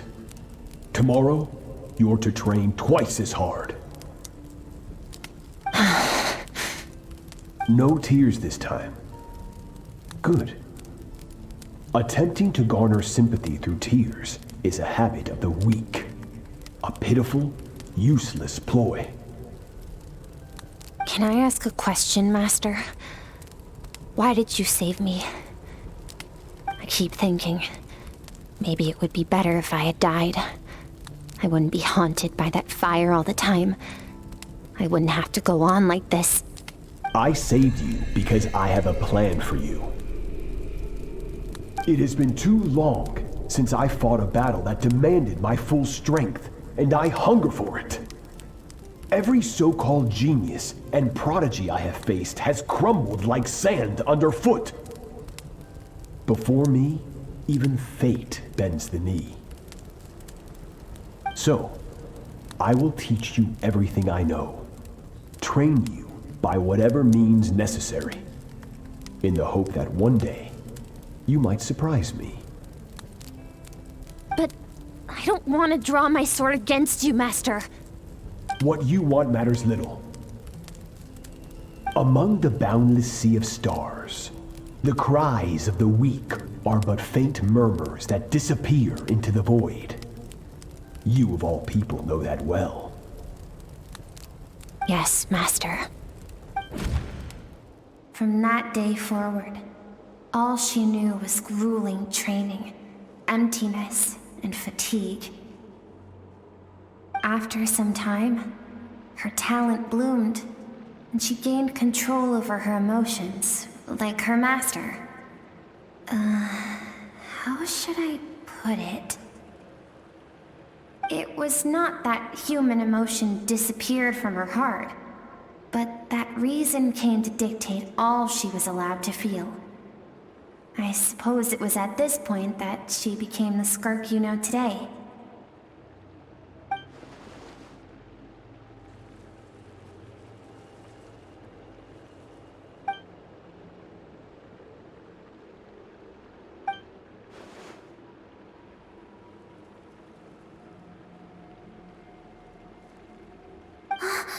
We're nearly there. I almost don't want to reach the end. Well, shall we? This is the final stretch.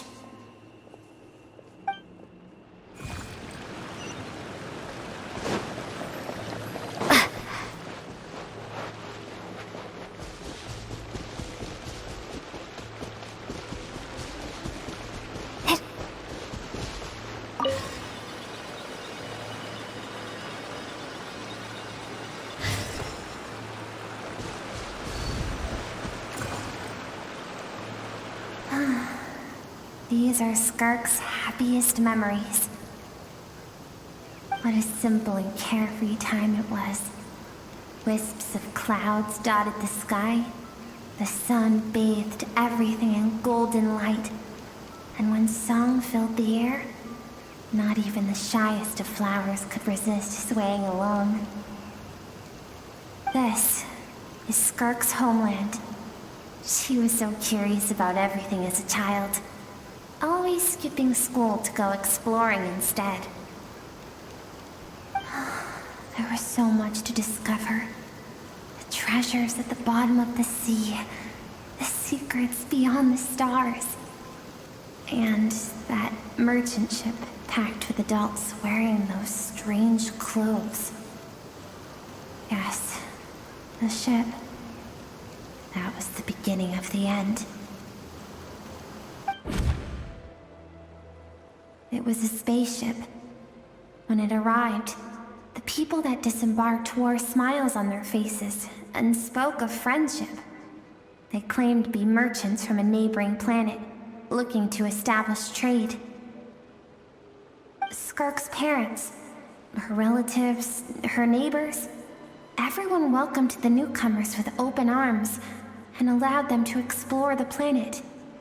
To them, the visitors were guests and should be treated with hospitality. No one had any idea of what was to come. Several months later, an army of unknown origin arrived without warning and carried out a ruthless campaign to destroy everything and everyone on the planet.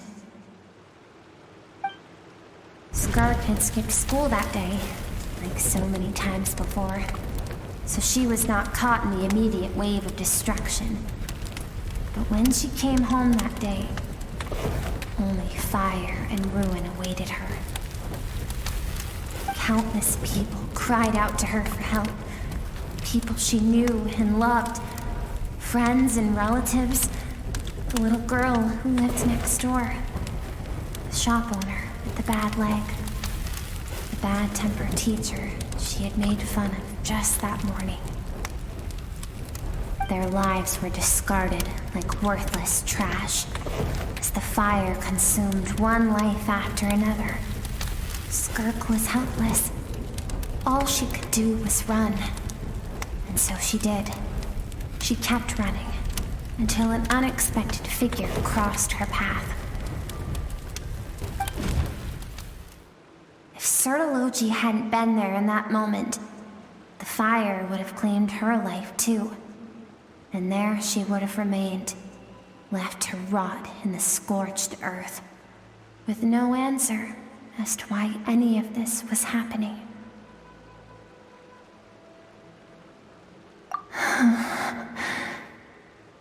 Because she and her people were seen as a threat.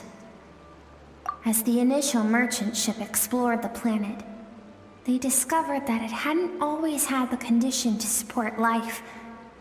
Yet there was evidence of human activity, even during the periods of extreme heat or cold in the past. Further research revealed that, over time, the people of this planet had evolved the ability to adapt to any type of environment or energy source. For that reason, The outsiders viewed them as a potential threat and decided to eliminate them before the threat could rear its head. And so, senseless, isn't it? Deemed a threat because of a gift they didn't even know they had. Perhaps it was their own innocence and kindness that doomed them. But in the end, that was lost to the blaze as well. If those with power get to decide good and evil, then all you can trust in is the sword in your hand. And so, before death could claim her, she ran. She ran and never stopped. No one wants to relive their most painful moments. Well, that brings us to the end of the story. This is as far as we can go. Skirk is waiting over there. For both of us. Let's go to her. It's time to fulfill my purpose. And my greatest wish over all these years.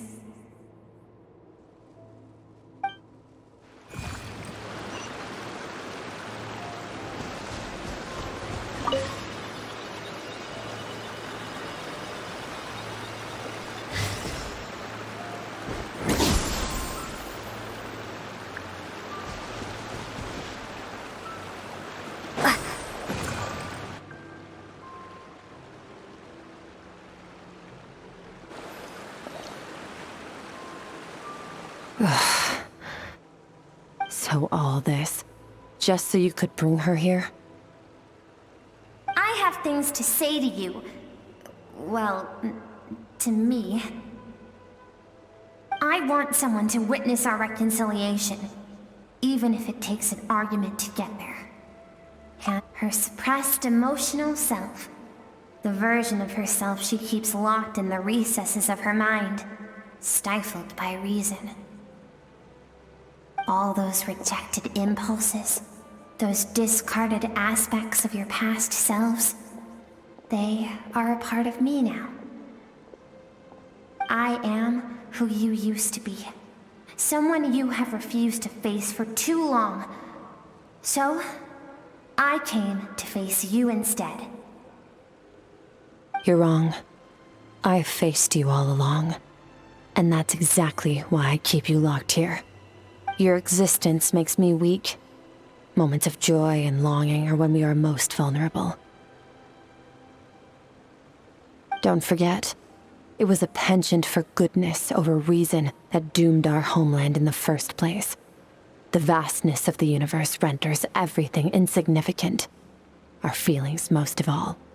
Even so, learning from the mistakes of the past doesn't have to mean erasing everything. Strip yourself of your so-called weaknesses, emotions like kindness and empathy, and what makes you any different from the ruthless soldiers who slaughtered our people? The difference is that I'm doing what is right, what is necessary. I allow you to exist, but with limited freedom. That is the greatest kindness I can offer. I have shouldered everything you couldn't carry. I rose above the numbness and emptiness. And it was cold, unfeeling reason that brought me this far. It made me who I am. It made me strong. That is the problem.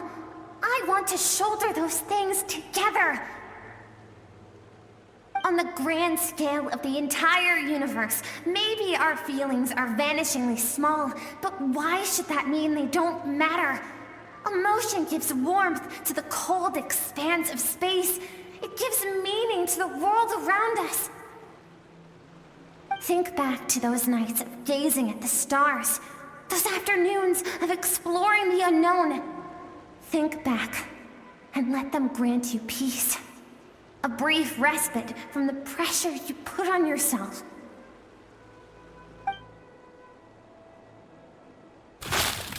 That isn't what we need.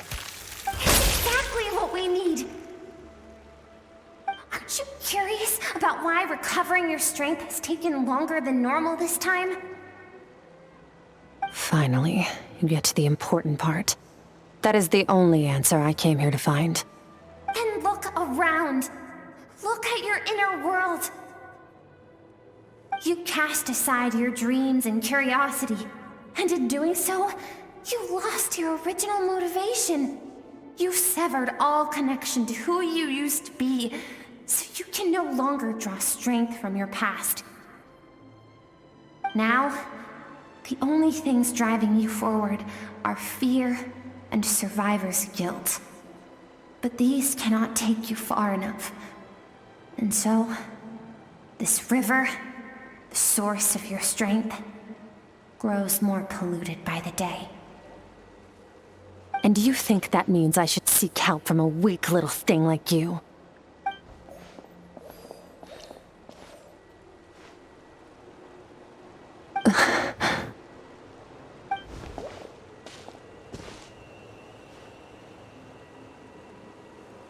Thank you for saying that.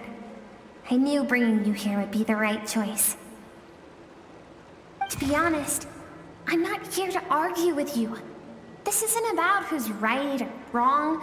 And in fact, I agree that in order to make it through the wake of that tragedy, we had to distance ourselves from the pain through reason over emotion.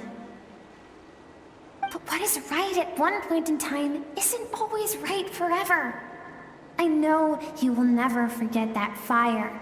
I know the fact that you were the sole survivor fills you with guilt. And I know that among the voices that haunt you, mine is there too. Because deep down, you know that you didn't turn out to be the person you wanted to be. All those unfulfilled hopes are like knives to the heart. And I don't want you to hurt anymore. So even if you can't accept me, I hope, at least, that you can let go. I keep thinking, maybe it would be better if I had died. I wouldn't be haunted by that fire all the time. I wouldn't have to go on like this.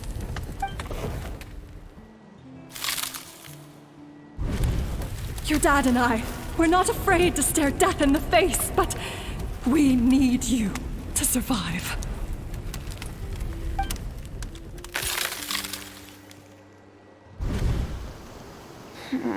I'm sick of being a kid.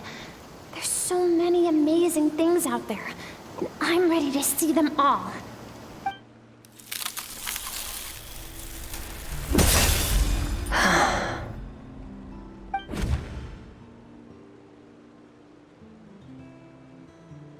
I remember. There was a song Mom and Dad always sang when we went out to fetch water. Dancing water. The sand along your path is begging for your song and movement. Will you carry this burden with you on your journey? I am not the dancing water, and you are not the burdensome sand. But if this is your wish, then I will carry you with me until the end. Thank you. I should be thanking you.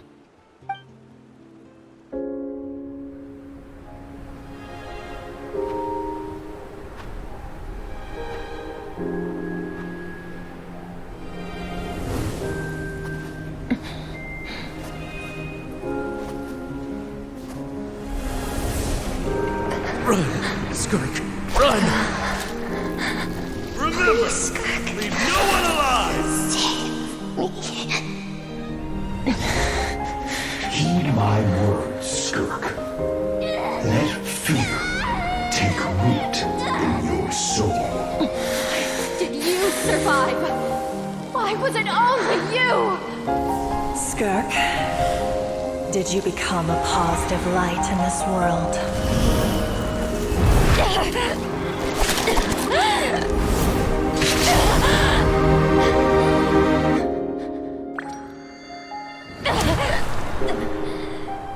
Hey, this doesn't have to be the end.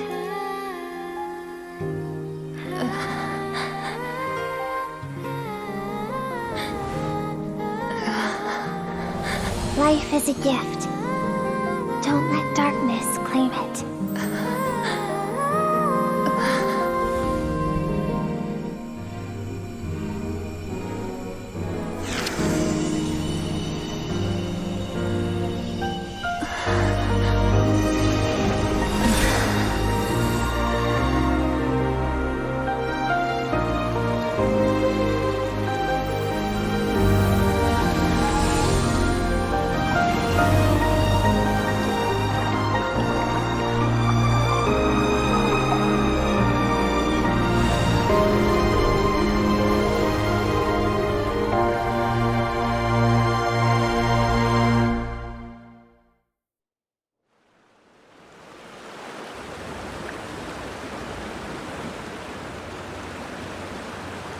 So, you saw my memories then. I once asked my master if survival of the strongest was the law of the universe. He said no. But in a world without order, those with no moral boundaries tend to be the ones who survive. That's why, after hearing his answer, an idea came to mind.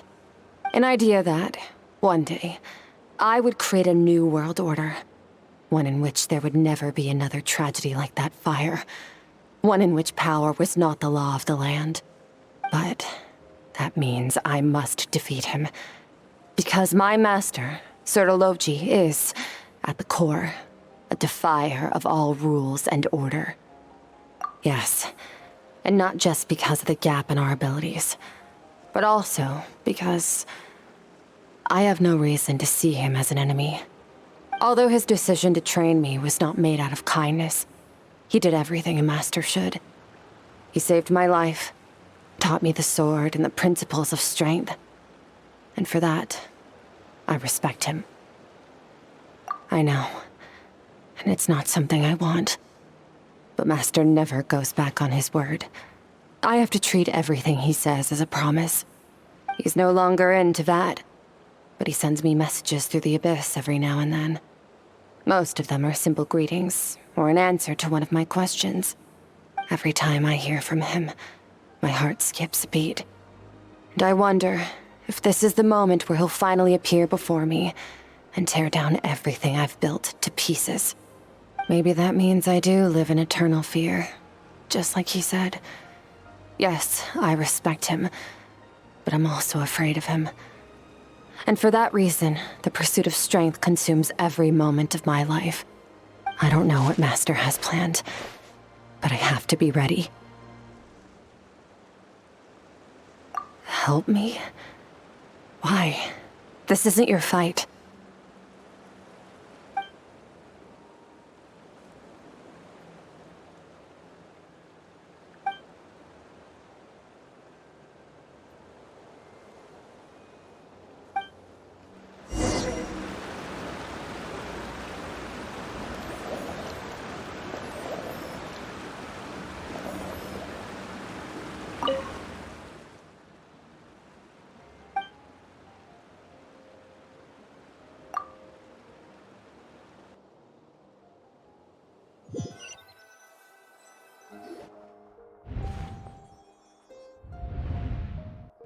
Oh, you're finally awake! Honestly, Paimon was gone for like 2 seconds and then she comes back and finds you both unconscious? Oh, you scared Paimon half to death! You're both okay, right? What does it look like?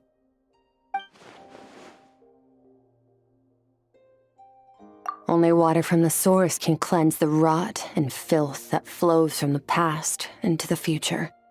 I taught you to incorporate the experiences from your journey into how you fight. I suppose what happened today will become an inseparable part of who I am. Okay, so Paimon feels like she's missing some important context. But whatever.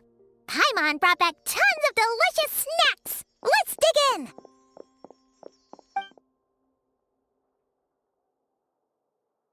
All right. It's about time we finished what we started. We're gonna deal with this thief for good, right? This time, I'm not going to tell you to hold back. But having digested even more power in the meantime, he's going to be tougher than before. The good news is, we have no reason to pull our punches this time. So, let's go. Same place as last time.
form the all-devouring narwhal changed into?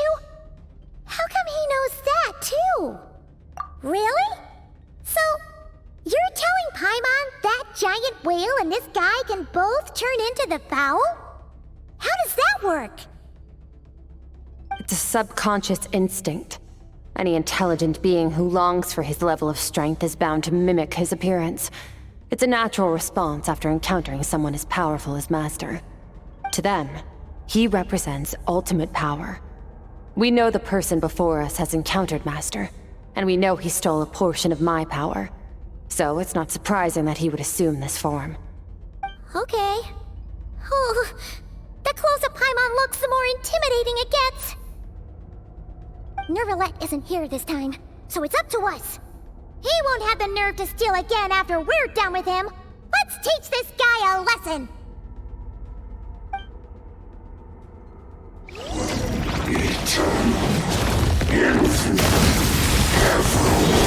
Mine to wield.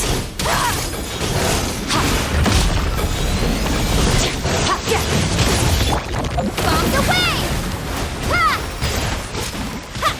Go!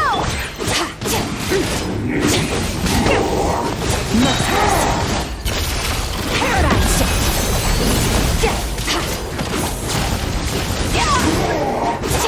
Haven't forgotten your training, I hope.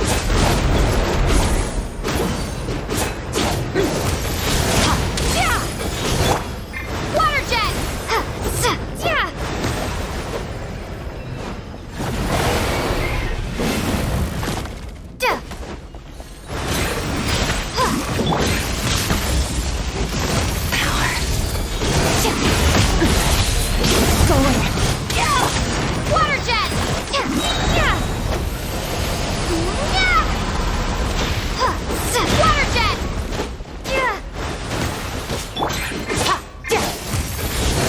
Mine to wield.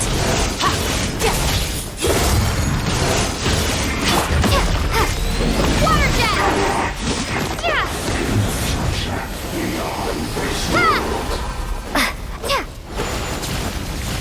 Go! Water jet!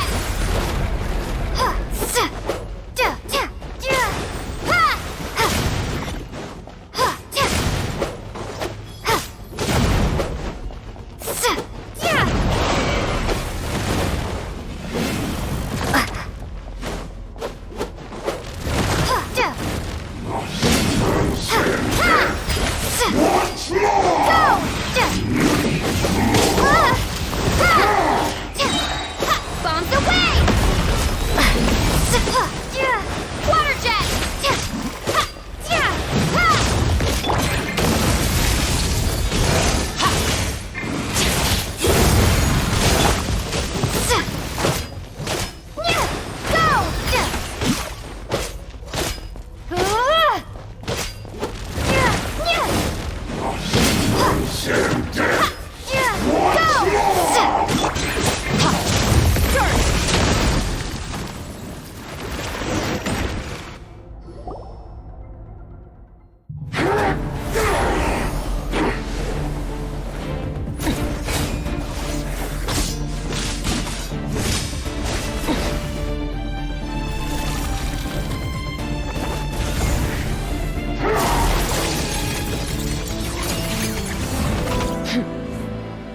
Haven't had enough of my power.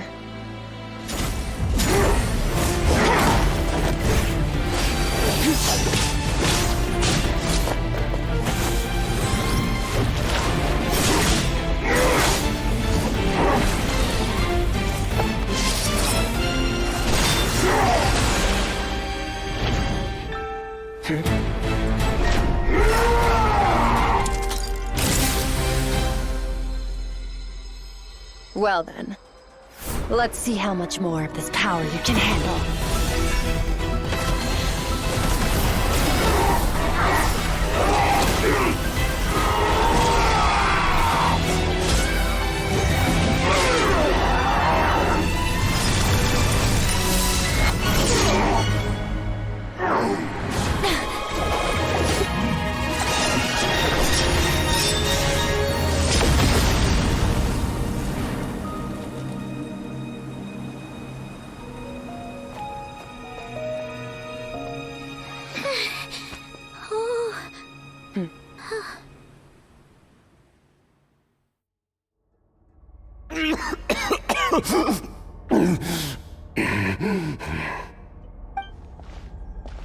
Well, have you come to your senses?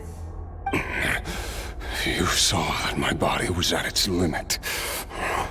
So, you deliberately channeled your power into me, knowing that it would destroy my shell from within. Such power, such keen battle instincts. So you must be... Skirk, Sertologi's disciple. How long has it been? How long has he been away from Tevat? Hundreds of years. Hundreds?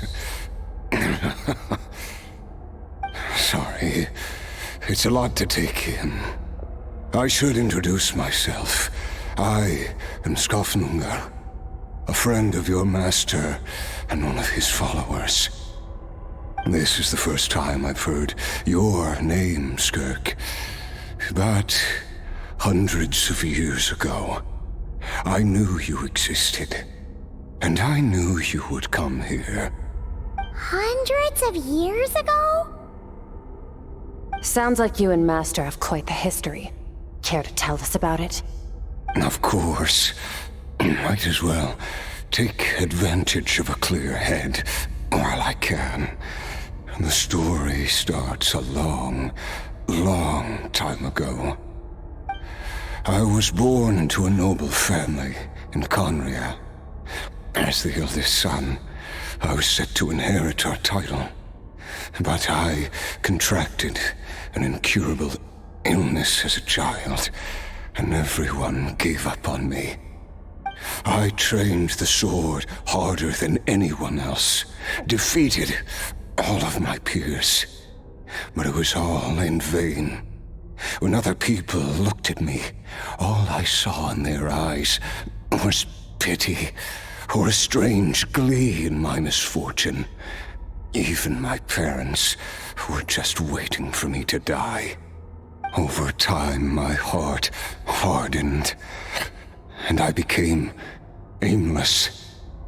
That was the point where I met your master, Sertologi. We were similar in age, but different in background. He was born in prison, the son of criminals who had been sentenced to death. He spent his childhood wandering the streets, facing more criticism than the literary works in the Universitas Magistrorum. Yet, he always wore a smile on his face, as if kindness and malice were one and the same, and he could not see the difference. I still remember what he said to me when we first met. You need to fight to survive. Even if it's a losing battle, it should light a fire under you. How can you sit back like this and go down without a fight? That does sound like something he would say. He was the first to acknowledge that I was worth something, and he inspired me to keep going. When we sparred together, it was the first time I'd actually felt the thrill of combat. When I was 10, he stole forbidden research materials and managed to cure my illness. It was like there was nothing in this world he couldn't accomplish. When it came to the human form, he was always intent on pushing the boundaries of possibility. But somewhere along the way, I fell behind. My talents were nothing compared to his, and at some point, I realized he had pulled so far ahead, I was too embarrassed to even ask him to spar. After his grand endeavor was successful, he sought me out and said to me, "This planet no longer holds anything of interest to me, so I'm leaving. But first, I have an offer. I can use a power I have just refined to break the curse of immortality for you. Your death was once what we worked so hard to prevent. But the immortality you now face is a different kind of pain altogether. I'll pass. Immortality doesn't sound so bad to me. Since I can't die, it means I have an infinite amount of time to get stronger. Maybe I'll finally catch up to you one day, and we can spar like we used to. Are you sure? I cannot say when I will return. Your body, or rather, your soul, might not be able to withstand this curse. All I can do is try. After all, a wise man once told me, people need to fight for their own survival. Wise indeed. Nevertheless, if you grow weary of the pain of immortality, and wish to experience a good sparring match before you wither away, seek out my disciple.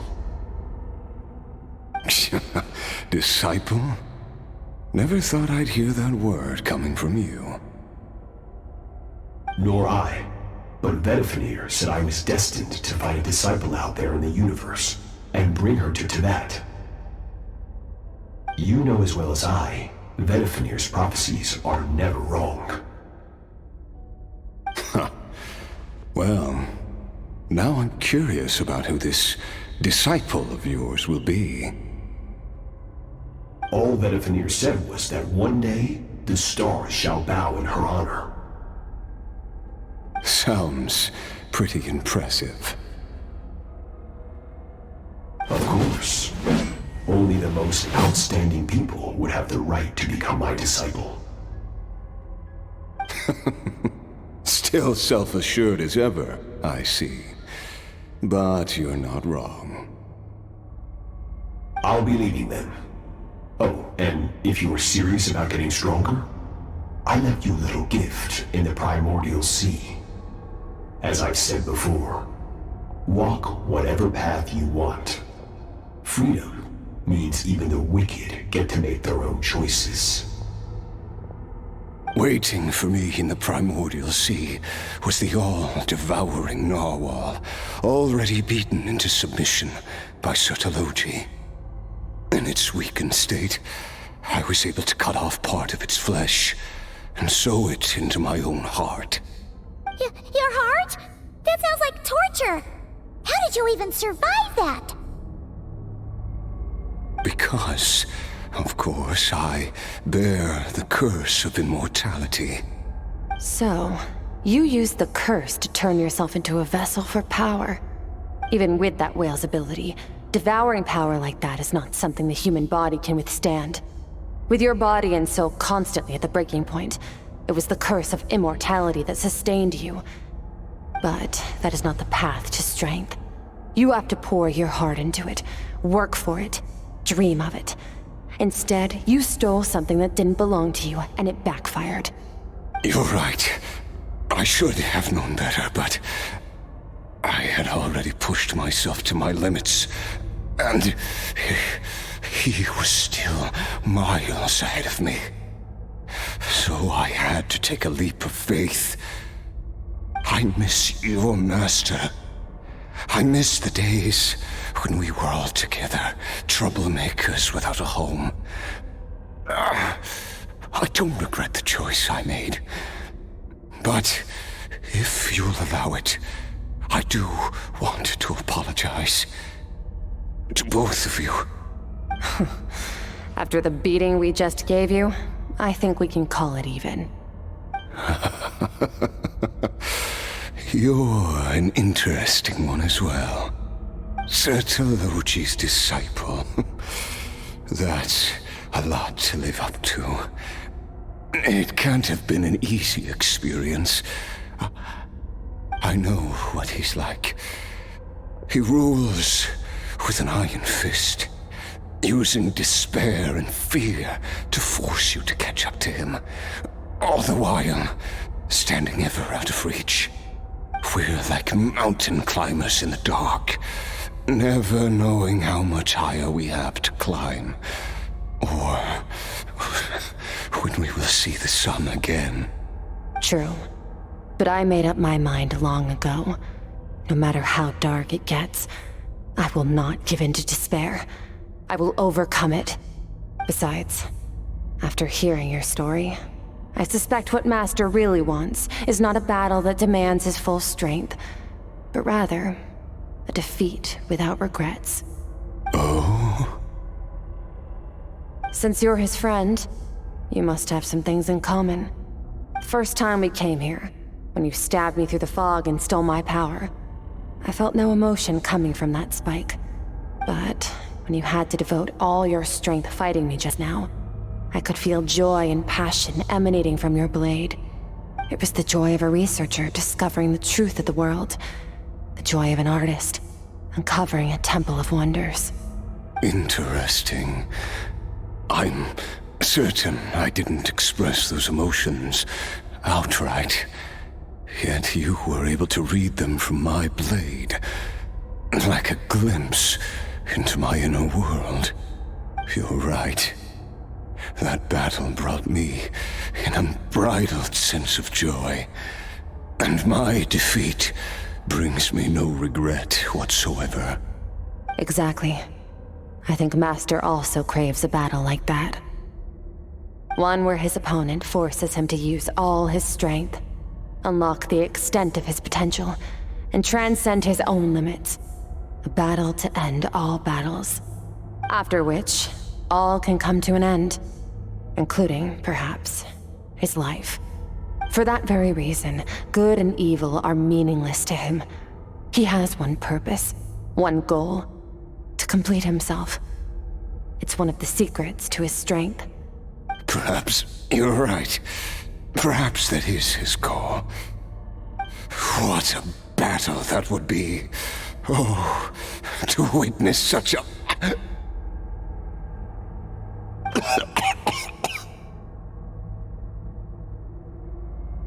Are you okay? Too many different kinds of power are surging through my body. The curse of immortality allows it all to coexist, but it does not remove the pain. I won't be able to hold on to my sanity for much longer. What a shame. I would have loved to witness that battle. Sertologi once offered to free me from this curse. Now, I must ask that of you, Skirk. Can you release me from the pain? I can, but not through death, if that's what you were hoping for. It's not a suitable punishment for your crime. As an alternative, I can take your consciousness, along with all the power you've consumed, and smash it to pieces. The impurities will dissipate, and under the curse of immortality, your mind and body will regenerate. When that process is complete, you will be back to who you were before, no longer tortured by powers you can't control. But it will be a time-consuming and painful process. The decision is yours to make. I accept. And who knows? Perhaps I'll wake up in time to witness your great battle with Sertologi. I have faith that you'll be able to stand against him one day. Though I know it'll be a long and arduous road. If we are climbers in the dark, it appears the dawn has finally broken for me. But your ascent continues. At least, it looks like you are not alone on your journey. I will reach the top of this mountain, no matter what it takes. And you, Skofnunger, will be my witness at the end of all things. It's finally over. Let's get out of here.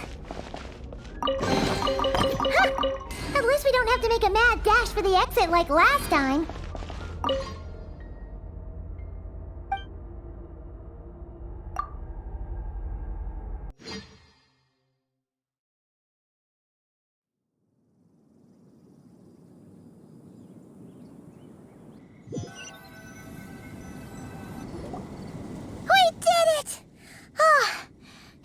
been a few days, but it feels like forever. Once again, we've proved there's nothing we can't overcome. Wow, you sound even more confident than usual. Guess you really have become stronger. Today sure went by fast. It's night already. Oh wait, that reminds Paimon. The stars you mentioned, the ones that died out, are they back now? Yes. The power Skafnungur stole has been returned. So, the stars have regained their light. Great! Huh, it's crazy that you even noticed their light was gone. There are so many stars in the sky. If a few disappeared, Paimon definitely wouldn't be able to tell. I suppose it's because I have gazed upon this sky for centuries. The false stars, hanging in the meticulously planned sky, glittering with rotten light. It's not real. And yet, it is for that very reason that I can look upon it and enjoy the momentary peace it brings. Even the most beautiful of bubbles has to burst. We will return to the real universe one day, whether of our own volition or not. Time marches ever forward. Even the innocent and naive will taste life's bitterness. Yet through hardship, we grow, until we learn to seize the sands of time for ourselves and uncover our true strength. Though we gaze upon a false sky, its vastness and majesty is palpable. One can only wonder, what is it going to take for kindness to reign supreme in the vast expanse of the universe? Ugh, this is all going over Paimon's head. But if she knows one thing, it's that the traveler always finds a way. Ever since we met, she has filled Paimon's days with happiness. No matter how tough things get, she always finds a way to make it better. If it's too big a job for one person, then we'll do it with two. And if two's still not enough, then three. We've met so many amazing friends and accomplished so many amazing things. As long as we don't give up, we can make any wish come true. I suppose when it comes to you, anything is possible. Well, I should be going. Now that my power is no longer isolated from my emotions, I need more practice to get used to it. I suppose fate will decide. Maybe we'll bump into each other on the street. Or maybe we'll reunite on a different planet entirely. Regardless, reunions and partings are but passing moments. More than anything, I hope that, at the end of this journey, wherever it takes us, we stand in a world reborn. One without war, pain, or forced partings. One where new life can bloom, even where there was once nothing but scorched earth. For this, we must all work to become stronger. Goodbye, traveler. Remember your training. Make sure to put it to use. Bye!